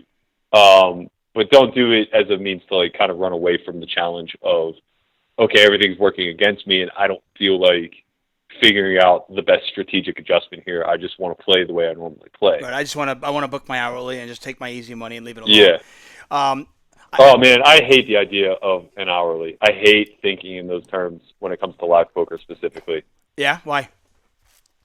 I've gotten into a lot of arguments about this, but to me it's just like... By the way, for the record, guys, I just want to make sure that people know. So, Berkey, you can follow him at Berkey11, but see, if you go to his website, which is pretty cool, he does openly say this. Berkey11, overly opinionated and often sarcastic. Okay? I mean, you came out and said that, so I just want to make sure people know. Anyway, continue. Yeah, no, it's very, very true. I'll never shy away from the fact that I have an opinion. Hey, that's good. And that I believe it to be right a lot of the time. So yeah, I understand that it's a very quantifiable metric, and having more information is never a bad thing. I guess my issue with it is that live is just so dynamic. Online, you just get so much of the same vanilla scenarios with similar player pool. Everybody plays comparably. There aren't really that many outlier scenarios, but in live, just even playing it like the 2-5-5-5 stake, whatever, you can have a myriad of outliers constantly, or somewhat regularly, right? Where one day you're in a straddle game, and now you're playing double the stakes, but it doesn't show up that way in your graph. One day there's a drunk whale who's just blind shoving, that doesn't show up in your graph, and it should all come out in the averages, but with such a tiny sample size, it just doesn't, right? It's tough to get 2,000 hours in a year. I've never done it. I've never got 1,000 hours in of strictly live cash. And I fancy myself a live cash player. Right, and the problem inherently, because again, you and I agree with each other, which is this is not good. No, we agree with each other in the sense, I hear people being like, oh, what's a good hourly in this game? And I'll be like, well, to your point, it's really, really difficult to get enough live hours in a year to properly gauge what your hourly even is. And if you're taking more than a 1-year sample, well, then you'd have to assume that the player pool that you play against on a daily basis has changed, And I'd like to think that you are a different player. So all an hourly The can tell game you- itself, the entire Everything. game itself, right? Like Right. if you look at your 10-year sample, imagine comparing year 1 to now. That's what I'm saying. It's a joke. Right. So if I looked at my, I came back from London in 2011 and I've been playing full time ever since, and I can tell you what my hourly is for that, 5-6 year period, whatever it is. But yeah, I'm a drastically different poker player in 2011 and 12 than I am today. And by the way, the games are drastically different. Now, the only thing that I Right. do think an hourly can help you with is I do think it's important for players to keep records. Generally speaking, from what I I've agree. gathered, I agree with. losing I agree with poker that, for players don't keep records because it's hard to write down, I lost money. Right. So I think an hourly can tell you what you did in the past, how much you made in the past, and how much money you probably wasted on some stupid thing. Yeah. And an hourly can at least tell you if you're probably a winning player. Like, okay, can you beat Yeah, this game? I mean, like give you a your little yearly gauge. earn should, your bottom line over a 12-month span, I think, is like a more reasonable thing to judge by. Because you can kind of like at least pluck out a couple of outliers here and there and just kind of see like, well, if I don't have that big tournament score, but I also don't take that shot at 25-50, what do I look like here at the end of the year? And it's like, you have a good concept of, well, maybe I just didn't play enough. Because that's the other thing too with live, is that since the volume is relatively low, no matter how many hours you put in, that's not the way to justify growth, right? So the metric of an hourly is important if you can then increase your bottom line through increased volume. But it's not really as simple as A plus B equals C in this scenario. In a lot of situations, it's like you have to retool your game in order to increase that bottom line. Whether it's by playing more hands or playing a different player pool or playing higher stakes or whatever the case may be. So there's just like so many dynamic variables that need to be weighed and considered when trying to figure out your earn, that I feel like when you get into the mindset of defining your hourly, you've kind of already just put yourself into like the working class, where you're literally just trying to clock in, clock out for a 9 to 5, make X amount of dollars a year by any means necessary, and then move on to the next year and try to do it again. Yeah, I mean, in addition to that, I have a problem with it because I know some people will suggest that an hourly is a good way to keep a track of stuff simply because that way you don't bog yourself down with the day-to-day losses or wins. You just know that, I put my hours in, I made, if I make $100 an hour, I worked 8 hours today, I made $800. Regardless of what the actual results were, who cares? If I made my decision, if my decision-making process was spot on, this is what I make per hour, and over the year, this is how it'll work out. But that doesn't necessarily hold true in poker because I can tell you that hours 10 through 20 for me in a week are significantly better. I make better decisions than I would hours 50 through 60. Sure. And so it's not just a matter of, I need to make more money. I'll just work more hours this week. No, it's that doesn't hold true in poker, especially if you are the bum hunting type as well. Or good luck trying to find the game all that time. For sure. Hey, listen, I don't even know how long to hold you on the line for because there's so many things I want to talk to you about. I do want to touch on. Man, I got all night. Good. I'm not in a rush then. The longer I do this, the more my wife will kill me as she takes care of the kid. So it's all good. Perfect. I want to touch on you have some sort of heads-up match. Now you've been streaming on Twitch a little bit. You have your own RFID table, and coming up in just like 10 or 11 days, you've got a heads-up match that you're streaming. You want to talk to us about that a little bit because this is fun. Yeah, sure. So to give you a little bit of how we got here, How did we get I started here? I started the Solve for Why Academy about a year ago, and the premise is basically that like we teach strategy construction over a 3-day period, and on the back end of that, the attendees get to play a mock cash game for 3 days in a row on an RFID table. We watch their play, commentate over it, and then give them the tape to analyze there afterwards. So we pitched it to WSOP.com. They liked the idea, and they committed to doing an academy with us this April. One of the caveats was that we would live stream their attendees play on Twitch. So in order to kind of build some buzz around it, we wanted to start this Twitch campaign. We're actually hoping to start Friday or Saturday. We're waiting to be officially sponsored by Twitch or whatever the thing is where you can get subscribers. But I'll get partnership. Yeah, partnership. Sorry.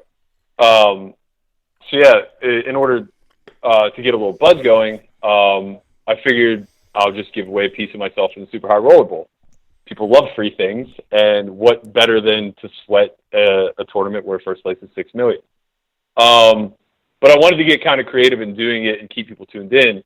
With March Madness just having ended, I came up with the idea of running a 16-man heads-up tournament. So from April 16th to April 20th, we're going to run a heads-up tournament, very, very similar to like the Sweet 16 and on in March Madness, where it's bracket style. We're going to seed everybody this Saturday live on Twitch. We're just going to do it random, pull names from a hat. But starting on Sunday, we're going to have 4 matches, live stream them on Twitch, playing right on the RFID table. We're going to have some fun guest commentary. It should be a good time. Like we're pretty much just going to like throw a party at the house for 4 days. We're going to be barbecuing outside, basketball, cornhole, whatever. Hopefully we'll be able to get a little bit of that on the stream. But I'm not entirely sure what our capabilities are yet. I have to talk to the production crew. What who's signed on to play?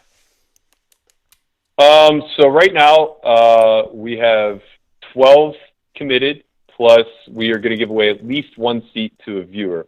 Of the 12 committed, just a handful of them are myself, Brent Hanks, Nick Howard, Jordan Young, Christian Soto, Dan O'Brien, and I'm definitely forgetting. Phil Collins.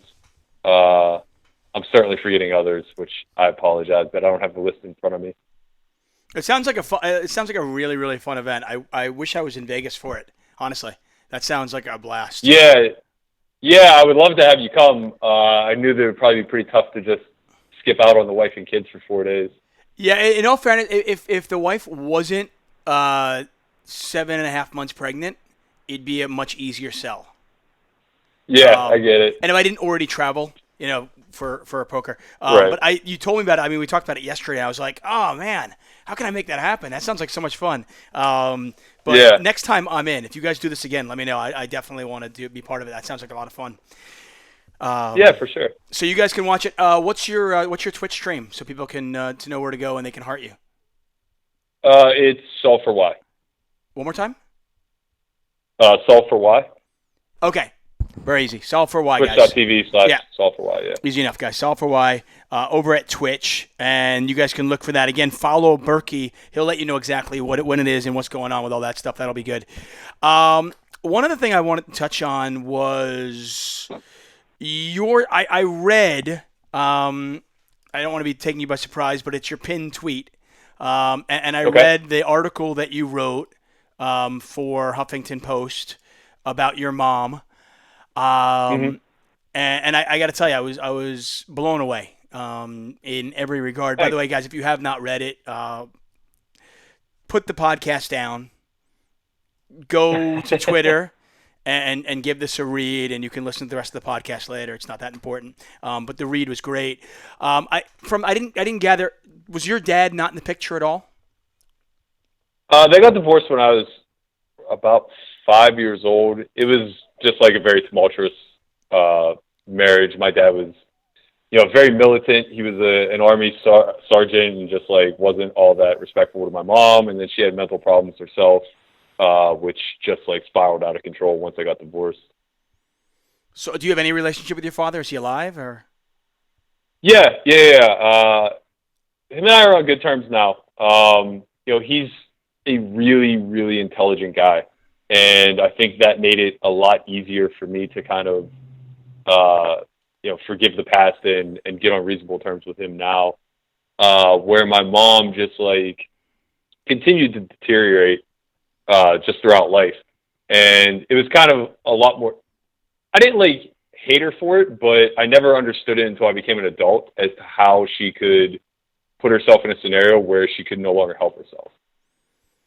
Yeah, I mean, coming from a parent's perspective, and then obviously, I had parents, and I mean, I hit the lotto, in terms of like, parents and everything, and I just, what was that? I mean, what was it like growing up? I mean, how old were you when you first realized that your mom had problems with, whether it be mental or with addiction? Sure. Yeah, I mean, I feel like I hit the lottery with my grandparents. They were just absolute These your godsend. mom's parents? Yeah, yeah. For whatever reason, I've noticed that it tends to be the maternal grandparents that are closest with the kids for some strange reason. Yeah. But yeah, I think I was probably like 6 or 7 years old when I first. I mean, after my mom and dad got divorced, my sister and I were just very, very, very loyal to my mother. We saw what she went through up until that point, and we would have come hell or high water, we would have stuck up for her no matter what. But after the divorce, we became very poor very quickly. So it went from living in like a 4-bedroom home to living in a 2-bedroom. I lost you there. Poor. Hold on a second. Was when you're it was okay. Now we just cut out for a second, but we got most of it. So when your parents got divorced, was your dad just like at that point out of the picture, like financially, and no visitation, no nothing? It was basically just you, your sister, and your mom. Sort of. So he paid child support. But, it was the '80s, so it was very minimal. I think he paid like $400 a month for 2 kids. And he had weekend visitations, but I honestly, I was so young, I don't want to like say something bad against him where it may not be true. I don't know what the scenario was, but Right. Yeah, we didn't see him all that often. They were young too. It's like, he was probably 31 or 32 at the time, and my mom was 29 or 30. So being around that age now, I can't even fathom iron out a scenario having to balance like starting your life over again with still maintaining that past life. It's got to be an uphill battle to say the least. But while they were together, my mom spent some time in and out of the psychiatric ward at the hospital, and I always thought that it was largely in part due to the abuse and whatnot back when she was married, but I really don't know. She didn't really get diagnosed with any mental issues until I was much older. I was probably 8 or 9 years old. Right. And she got diagnosed with bipolar disease and schizophrenia. Wow. So and at this point, I mean, did you go live with your grandparents at this point, or was that later on? It was a little bit later on. The option was always available, and they kept an incredibly close eye on us. But when I say that we were loyal to my mom, I mean, it was to a fault. We just did not want to give up. And I think a lot of it was just like a fear, right? Like, we were young, and, we didn't understand adult issues that well, but we understood them enough to know that, like, leaving her alone wasn't going to be good for her ultimate health. This is a terrible analogy, but it's kind of the flawed logic in somebody who's owed a lot of money by somebody who's very unlikely to pay. You don't out them, and you don't really go out of your way to like lean on them because you're fearful that they'll just never pay. Right. And it was kind of the same thing with my mom, where it was like we couldn't leave her because we felt like she would just die. Or like, ultimately kill herself through drug abuse or whatever. When it's like she was doing that anyway, and we were just kind of keeping ourselves in a piss poor spot. But to be honest, like, I mean, I wouldn't wish anyone to be exposed to that, but I think it like really helped I guess, like, give me a lot of perspective. Certainly for the career path I chose, like, understanding what it's like to be dead broke and, dealing with a lot of outside issues at a young age, it kind of makes you fearless when it comes to just investing in yourself and trusting that you're going to figure out a way. That's interesting. I mean, I wasn't going to go there, but I think it's interesting that you bring that up. I was going to ask you actually how being brought up in in that surrounding, how that shaped who you are today. Because it's if somebody didn't know who you were and they just went to a tournament and they looked at, if somebody just watched the Super High Roller Bowl and they saw you come in well dressed, well spoken, obviously a very intelligent man, I don't think they would ever imagine that this was your upbringing. But I don't think it's entirely an accident. I think a lot of what went on in your childhood shaped the man that you are today. What of your childhood made you who you are today? That's where I'm getting at. Yeah. I mean, I guess, like, that's largely by design, or maybe it's just by proxy of how I grew up, but I'm glad that you can't, like, outwardly tell that I had a rough upbringing. Like, that's kind of, like, an area that I pride myself in. I guess, like, I don't know. Honestly, like, my grandfather had a big impact on me. It's just kind of being thrust into a scenario where I was forced to grow up relatively young and, be accountable for myself, be accountable for my sister. That instilled a lot of, kind of, I guess, values in me that are worth a lot when it comes to just being an adult and say no. So if somebody... We seem to be having some issues with his... everything in between. Sorry, Jeff. For whatever reason, we're having a little bit of a connection issue, and I don't want to... this is the one part of the interview I really don't want to lose. You were just talking about your grandfather. Sure. Back it up like 30 seconds, you were saying? Yeah, sure. I was just saying that, like, with my granddad, he was just like the ultimate problem solver, for better or for worse. So If somebody came to him with a problem, he just didn't say no. Whether it was, somebody coming and asking for a loan or else in between, he wasn't a dumb man. He knew what was happening, but he also wasn't going to leave her to struggle on her own. Like, he wanted to be a part of the struggle. And I think I kind of absorbed a lot of that, where I kind of understood what it was like to be a self-sustaining, independent human being who could give back more to those who couldn't take care of themselves, rather than just being like a self-motivated, selfish individual who's like only looking out for number one, which is exactly how I think this could have went otherwise. And it's the strangest thing, and obviously, you've given back in many ways, but choosing poker, or maybe poker chose you as a profession, seems somewhat strange considering what you just said. Yeah, I mean, it was just kind of a byproduct of me never wanting to work a 9 to 5, and I knew that at a very young age. I was positive I was going to be a professional athlete, and when that fell through, I was certainly positive I wasn't going to be a computer scientist, in spite of that being my degree. So I've just always seen poker as like a stepping stool, I guess, or a platform to make of it what I can. It greatly eased my transition from baseball to being a non-athlete, and I don't know that I would have kept my sanity without having some sort of outlet like poker to fuel me in the same competitive way. Right. And I just don't see the negative sides of the game the way that other people do. I guess because I don't treat it as like just a job, and I don't see it as a massive business either, right? To me, it's like it's a vehicle, and it's something I'm incredibly good at, and I shouldn't be ashamed of that, even if it does mean being very good at something is exploiting other people's weaknesses. We all signed up for the same game. We understood the rules and the circumstances when we agreed to play. So that was actually something I struggled with very early in my career. I was a little bit too empathetic.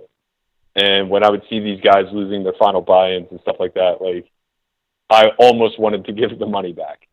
So it took a long time for me to kind of develop that killer instinct. But I think it was very similar to baseball, where it's just like you want to be elite so badly that you overcome the shortcomings of, you know, yourself, the game, the environment, whatever, in order to rise to the highest levels and then hopefully move laterally off of it. How did you feel when your mom died? I was very numb to it. I got the news like halfway through a day one in WSOP event that I was just like mashing. And I remember like reading the text and just kind of being like some combination of upset, relieved, and completely indifferent.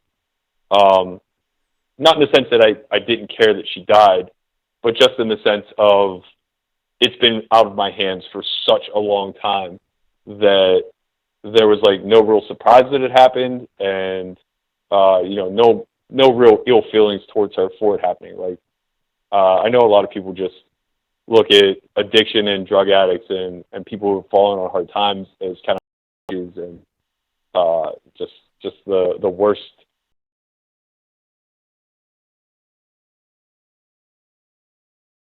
Treat people as just like worker ants, where if they're not pulling their weight, then they're no longer worthwhile to the community.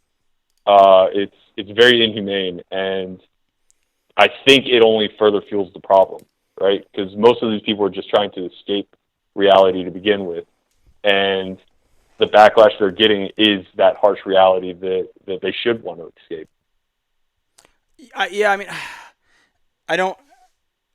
I have a friend that I went to college with, and he's not a poker player, so nobody will know who he is. So I feel like I can talk about this here. But so anyway, so he has a wife and 2 kids, but his wife basically abandoned the family because of a meth addiction, and I could just never wrap my head around this, because I was like, how did she abandon the children?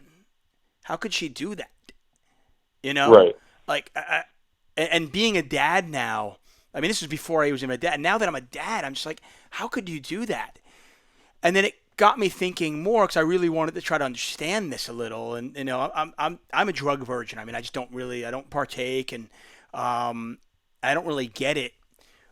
But I thought to myself, for somebody to be that lost, that they'd be willing to give up their relationship with their children, essentially, for whatever drug or their addiction, that's sad. Yeah. That's really, and I mean, it's it really kind of sad. speaks to the fact that it's more powerful than conscious mind. And in a more simplified aspect of it, to show that like people truly aren't this unempathetic, if you saw a dog that was missing a leg but was very aggressive towards people, most people who give a shit about dogs wouldn't immediately say we need to put this dog down, right? It's we can rehab this dog. There are methods to helping it, achieve normalcy. But people have lost that empathy upon their fellow man because we just live in such a me-centric world. It's by nature, right? It's how we survive, or Right. how we did survive at one point. Everything that happens is immediately brought to, well, how does that impact me? I'm sure you're familiar. It went viral a few years ago, but if you ever saw the David Foster Wallace commencement speech, "This is Water," Yeah. he speaks to this of how we just believe this entire world is meant to revolve around us in a certain sense, where when the baggage lady or the bag lady in a grocery store line is kind of snippy with you, it's immediately how it impacts you and it upsets you and everything else, where you never really consider what her situation is that may have led her to being that upset or lashing out against a stranger. And I think with addiction, we've just completely lost tolerance.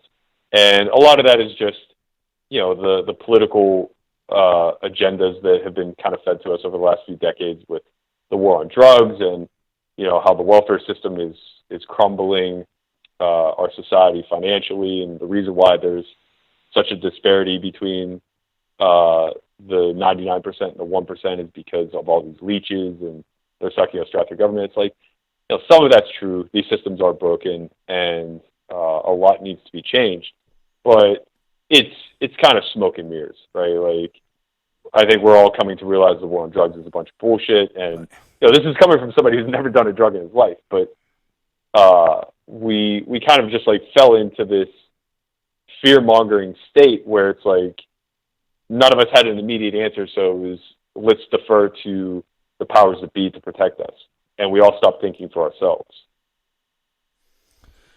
You have are you close with your sister? We have a very rocky relationship. She got pregnant very, very young, and I didn't handle it all that well as a teenager because, again, I had that very me-centric mindset. Are you older than her or younger than her? Yeah, by a year and a half. Okay. So she got pregnant at 15. I would have been a junior in high school. I was 16. 16 going on 17. And, for me, it's like I spent my entire childhood covering up who we were and where we came from and hiding all the skeletons in our closet. And when she got pregnant young, it was really rough for me because it's like I worked very hard to be a popular kid in my high school, and it didn't take much to fall from grace at that age, obviously. Like, kids right, are of cool. course. So I didn't handle it well. We had a little bit of a falling out there. I feel like I could have been a lot better of a brother at that age where, she wouldn't have made all the mistakes that she did. She was very, very different than me in the sense that she may or may not have inherently known what was good or bad for her, but she was going to try no matter what. And I've just never had that curiosity, right? Like, I've never had a sip of alcohol. If for no other reason, then I'm absolutely not curious at all. I don't care. Like, I'm completely indifferent to the concept of being drunk. I would assume also, I mean, growing up in that surrounding, I would assume you'd either go one of two directions. You'd either be, doing a lot of drugs or never touching it at all, and alcohol being, Sure. Let's not kid ourselves, alcohol's a drug too. Sure. Yeah, I think some of it is very likely to be hereditary, similar to like palate. My dad's never really been a drinker either, and the exposure obviously probably cemented in my mind that I didn't want certain things. Right. But to me, I equate it to like mayonnaise. Like, I've never tried mayonnaise, and I have no desire to ever try mayonnaise. And wait, I've kind of always. We're talking about your mom. I'm sorry.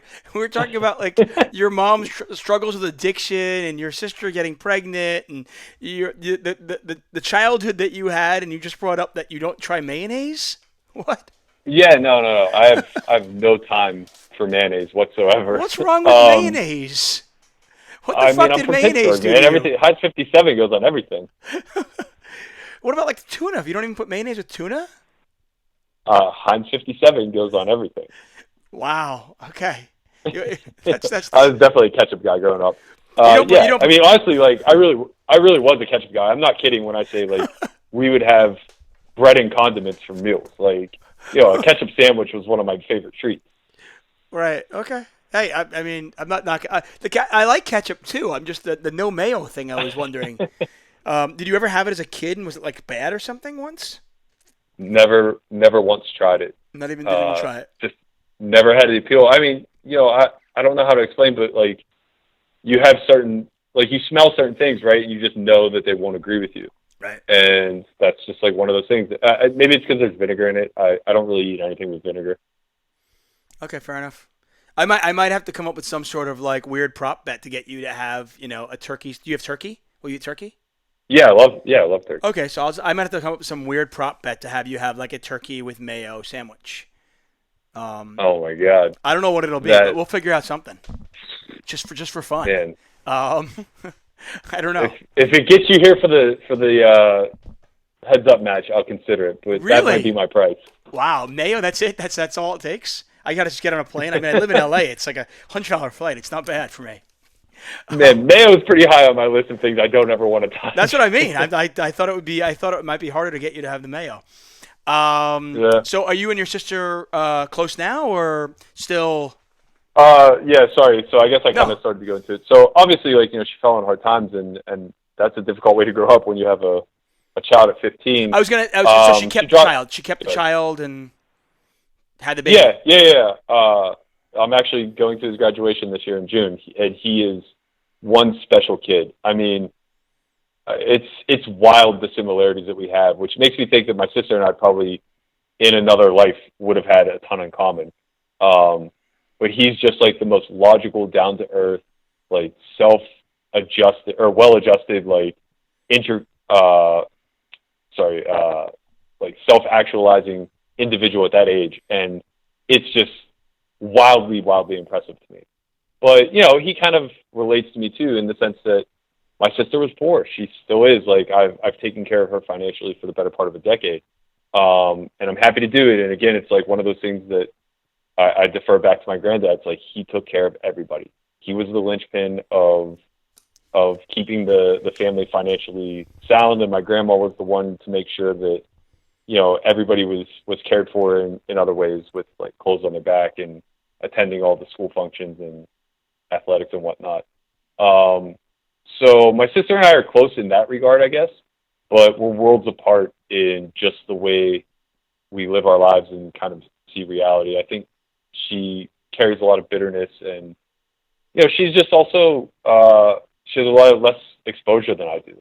Right. So it just kind of leads to more small-minded type of thinking. And Does we she fight still live in pretty Pittsburgh badly. area? Yeah. She just moved to the town across the river, and it's a great area. It's a wonderful place to grow up. I would love to go back to Pittsburgh if I ever decide to have a family. Would you go back? Would you go back to Leechburg? Would you go back to Leechburg again? No, it's kind of sad what's happened, but it's just the nature of the beast. Leechburg's a steel mill town. I noticed that. Ludlam Yeah. operated there.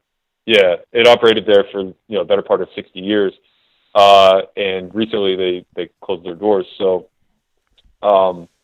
with that happening, and with Pittsburgh now taking over this technological facelift, where Google's coming in and Uber's launching driverless fleets, and there's just so much going on there with all the movies being filmed and everything else.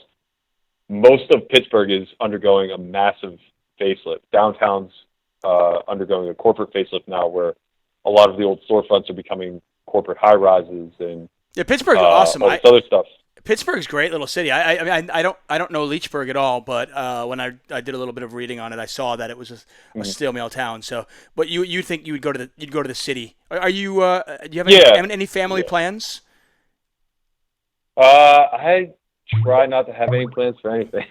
Okay. I've I mean, is that something you this want? far flying by the seat of my pants. Is that something you Yeah, want? I've always wanted a wife and kids. I'm not much of a traditional thinker, and I definitely don't like go down the beaten path.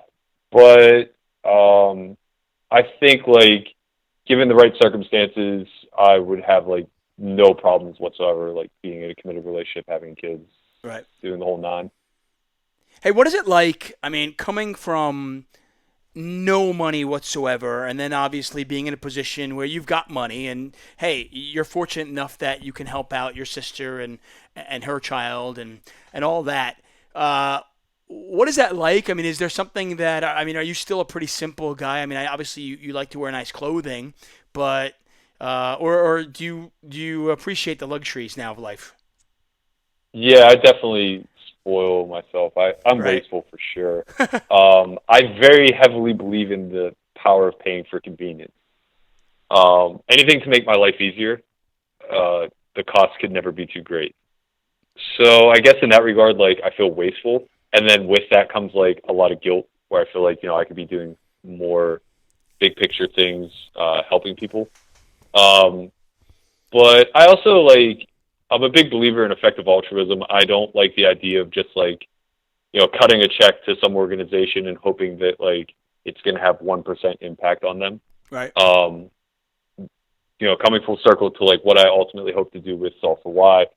I'd like to turn it into, a hub that eventually becomes some sort of altruistic arena.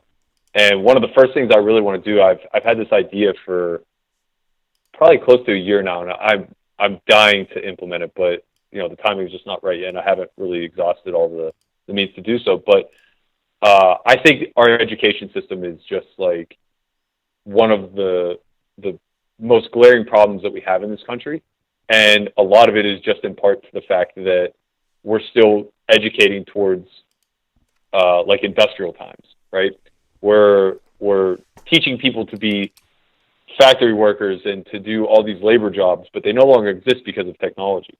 So we should actually be teaching towards the technology and educating people towards skillful endeavors rather than just pumping out unskilled labor that ultimately is being replaced by machines. See, I actually, it's funny you say that, by the way. I was always upset growing up that I didn't learn more basic things.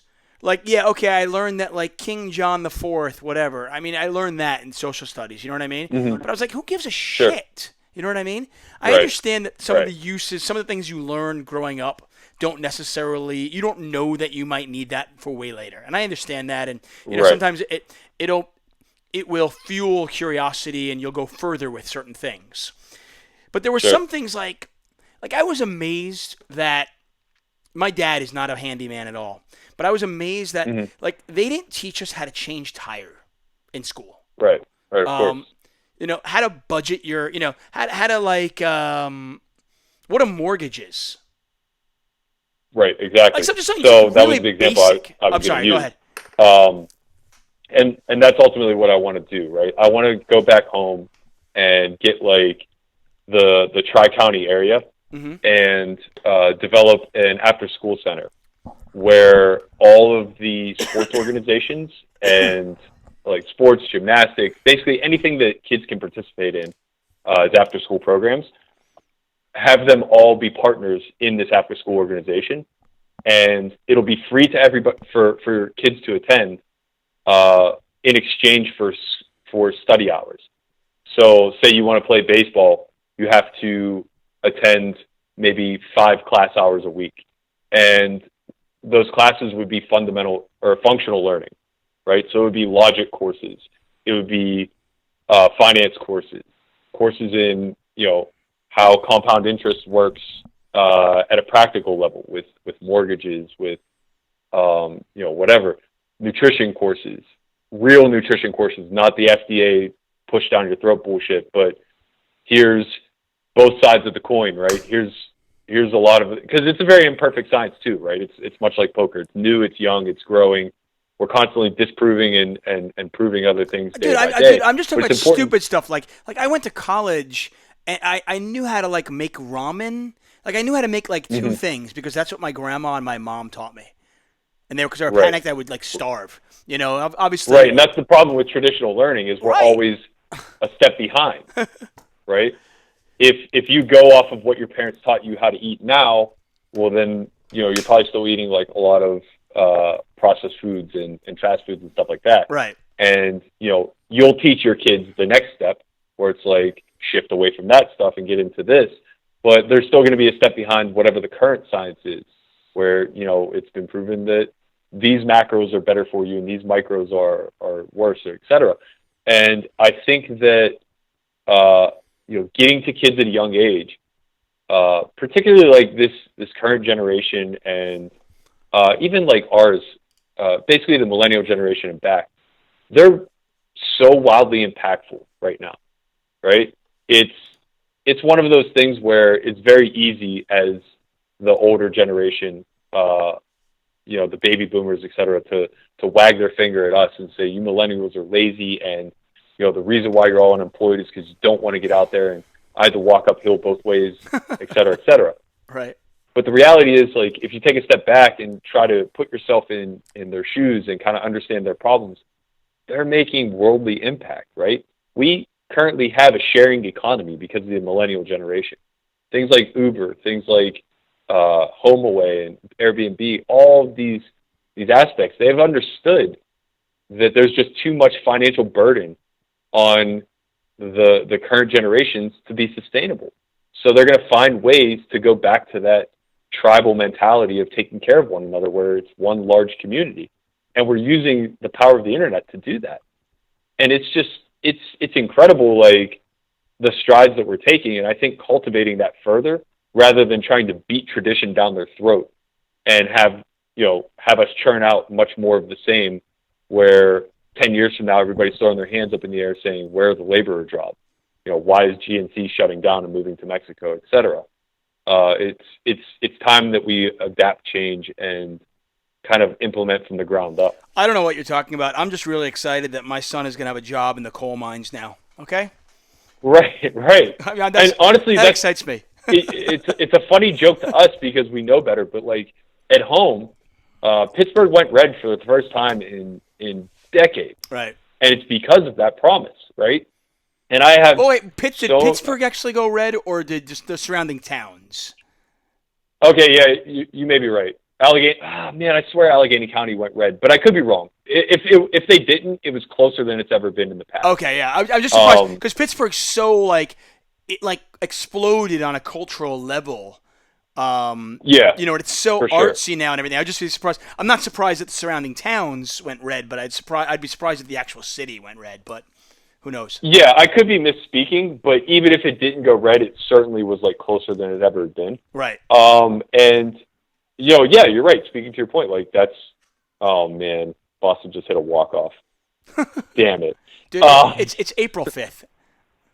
Yeah, but it was 0-0 in the bottom of the 12th, man. Like, we got to pull these out once in a while. Right, and you were emotionally invested in the game. I understand. I got it. I'm wearing. By the way, I'm wearing my Met hat just for you.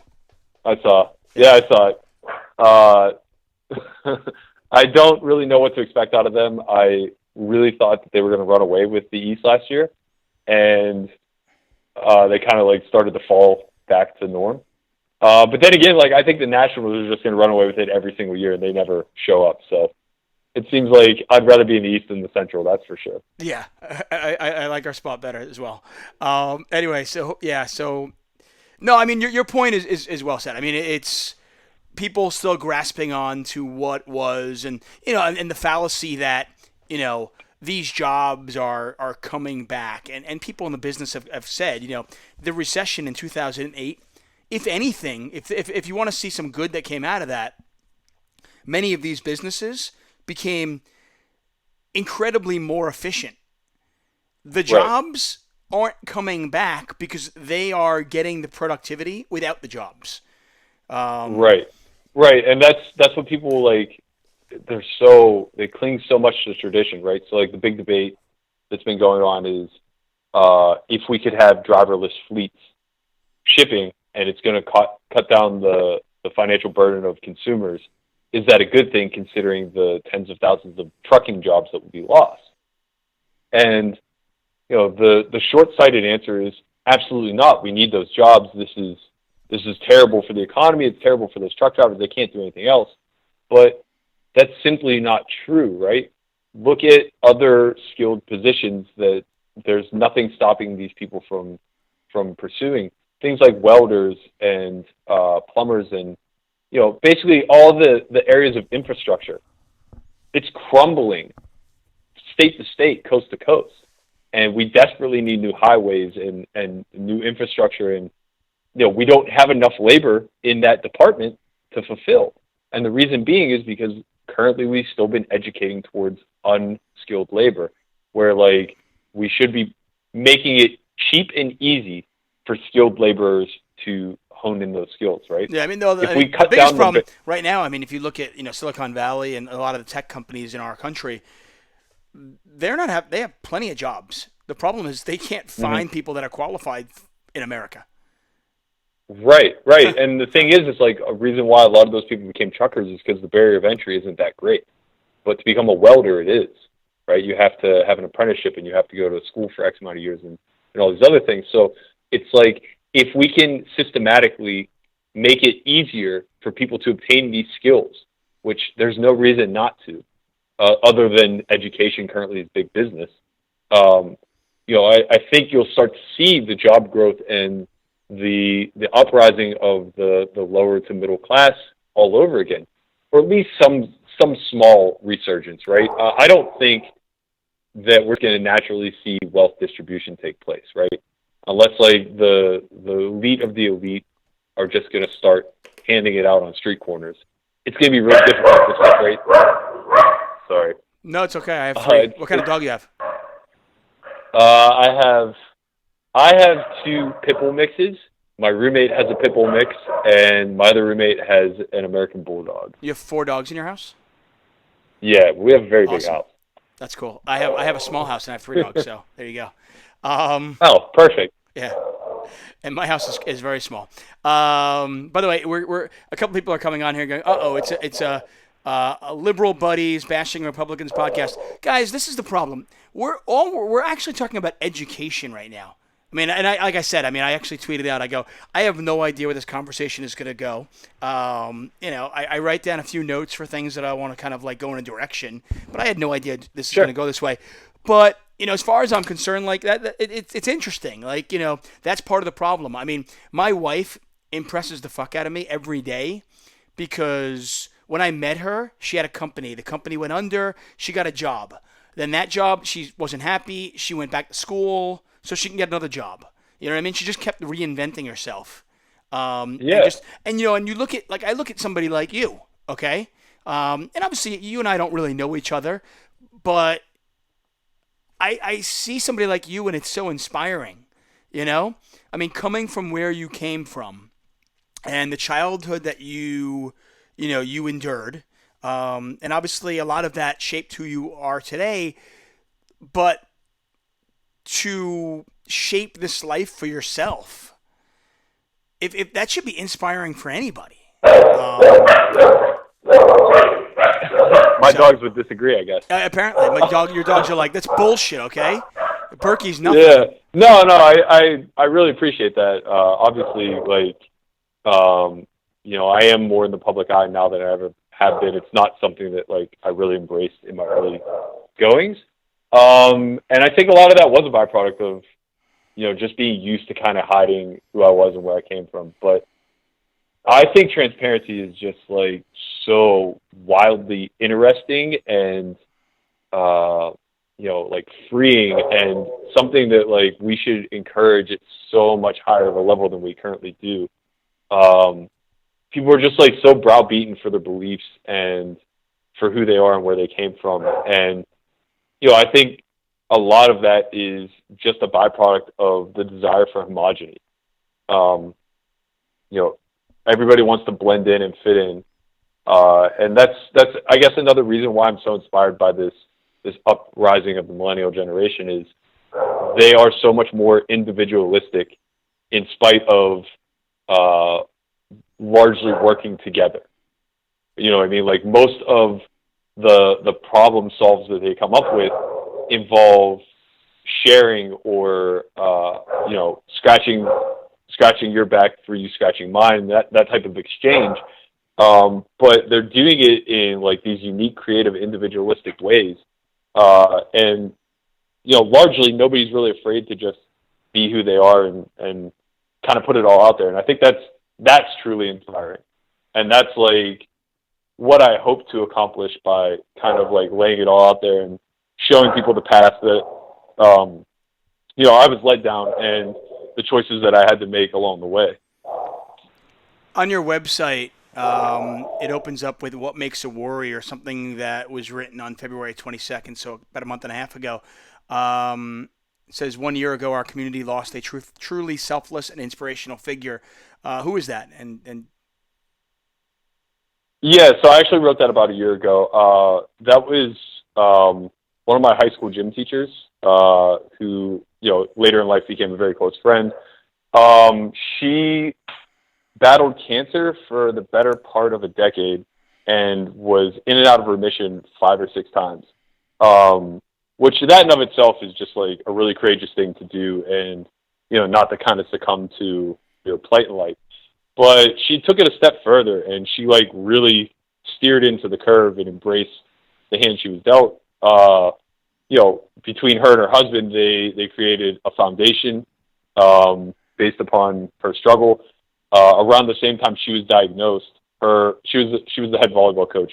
Her assistant volleyball coach, who was in her mid-20s, was also diagnosed with lymphoma, I believe, and ended up passing away a year later. So she created a memorial for her and just did like all these fantastic things, bringing the community together, raising awareness, just being proactive in her struggle and in her fight.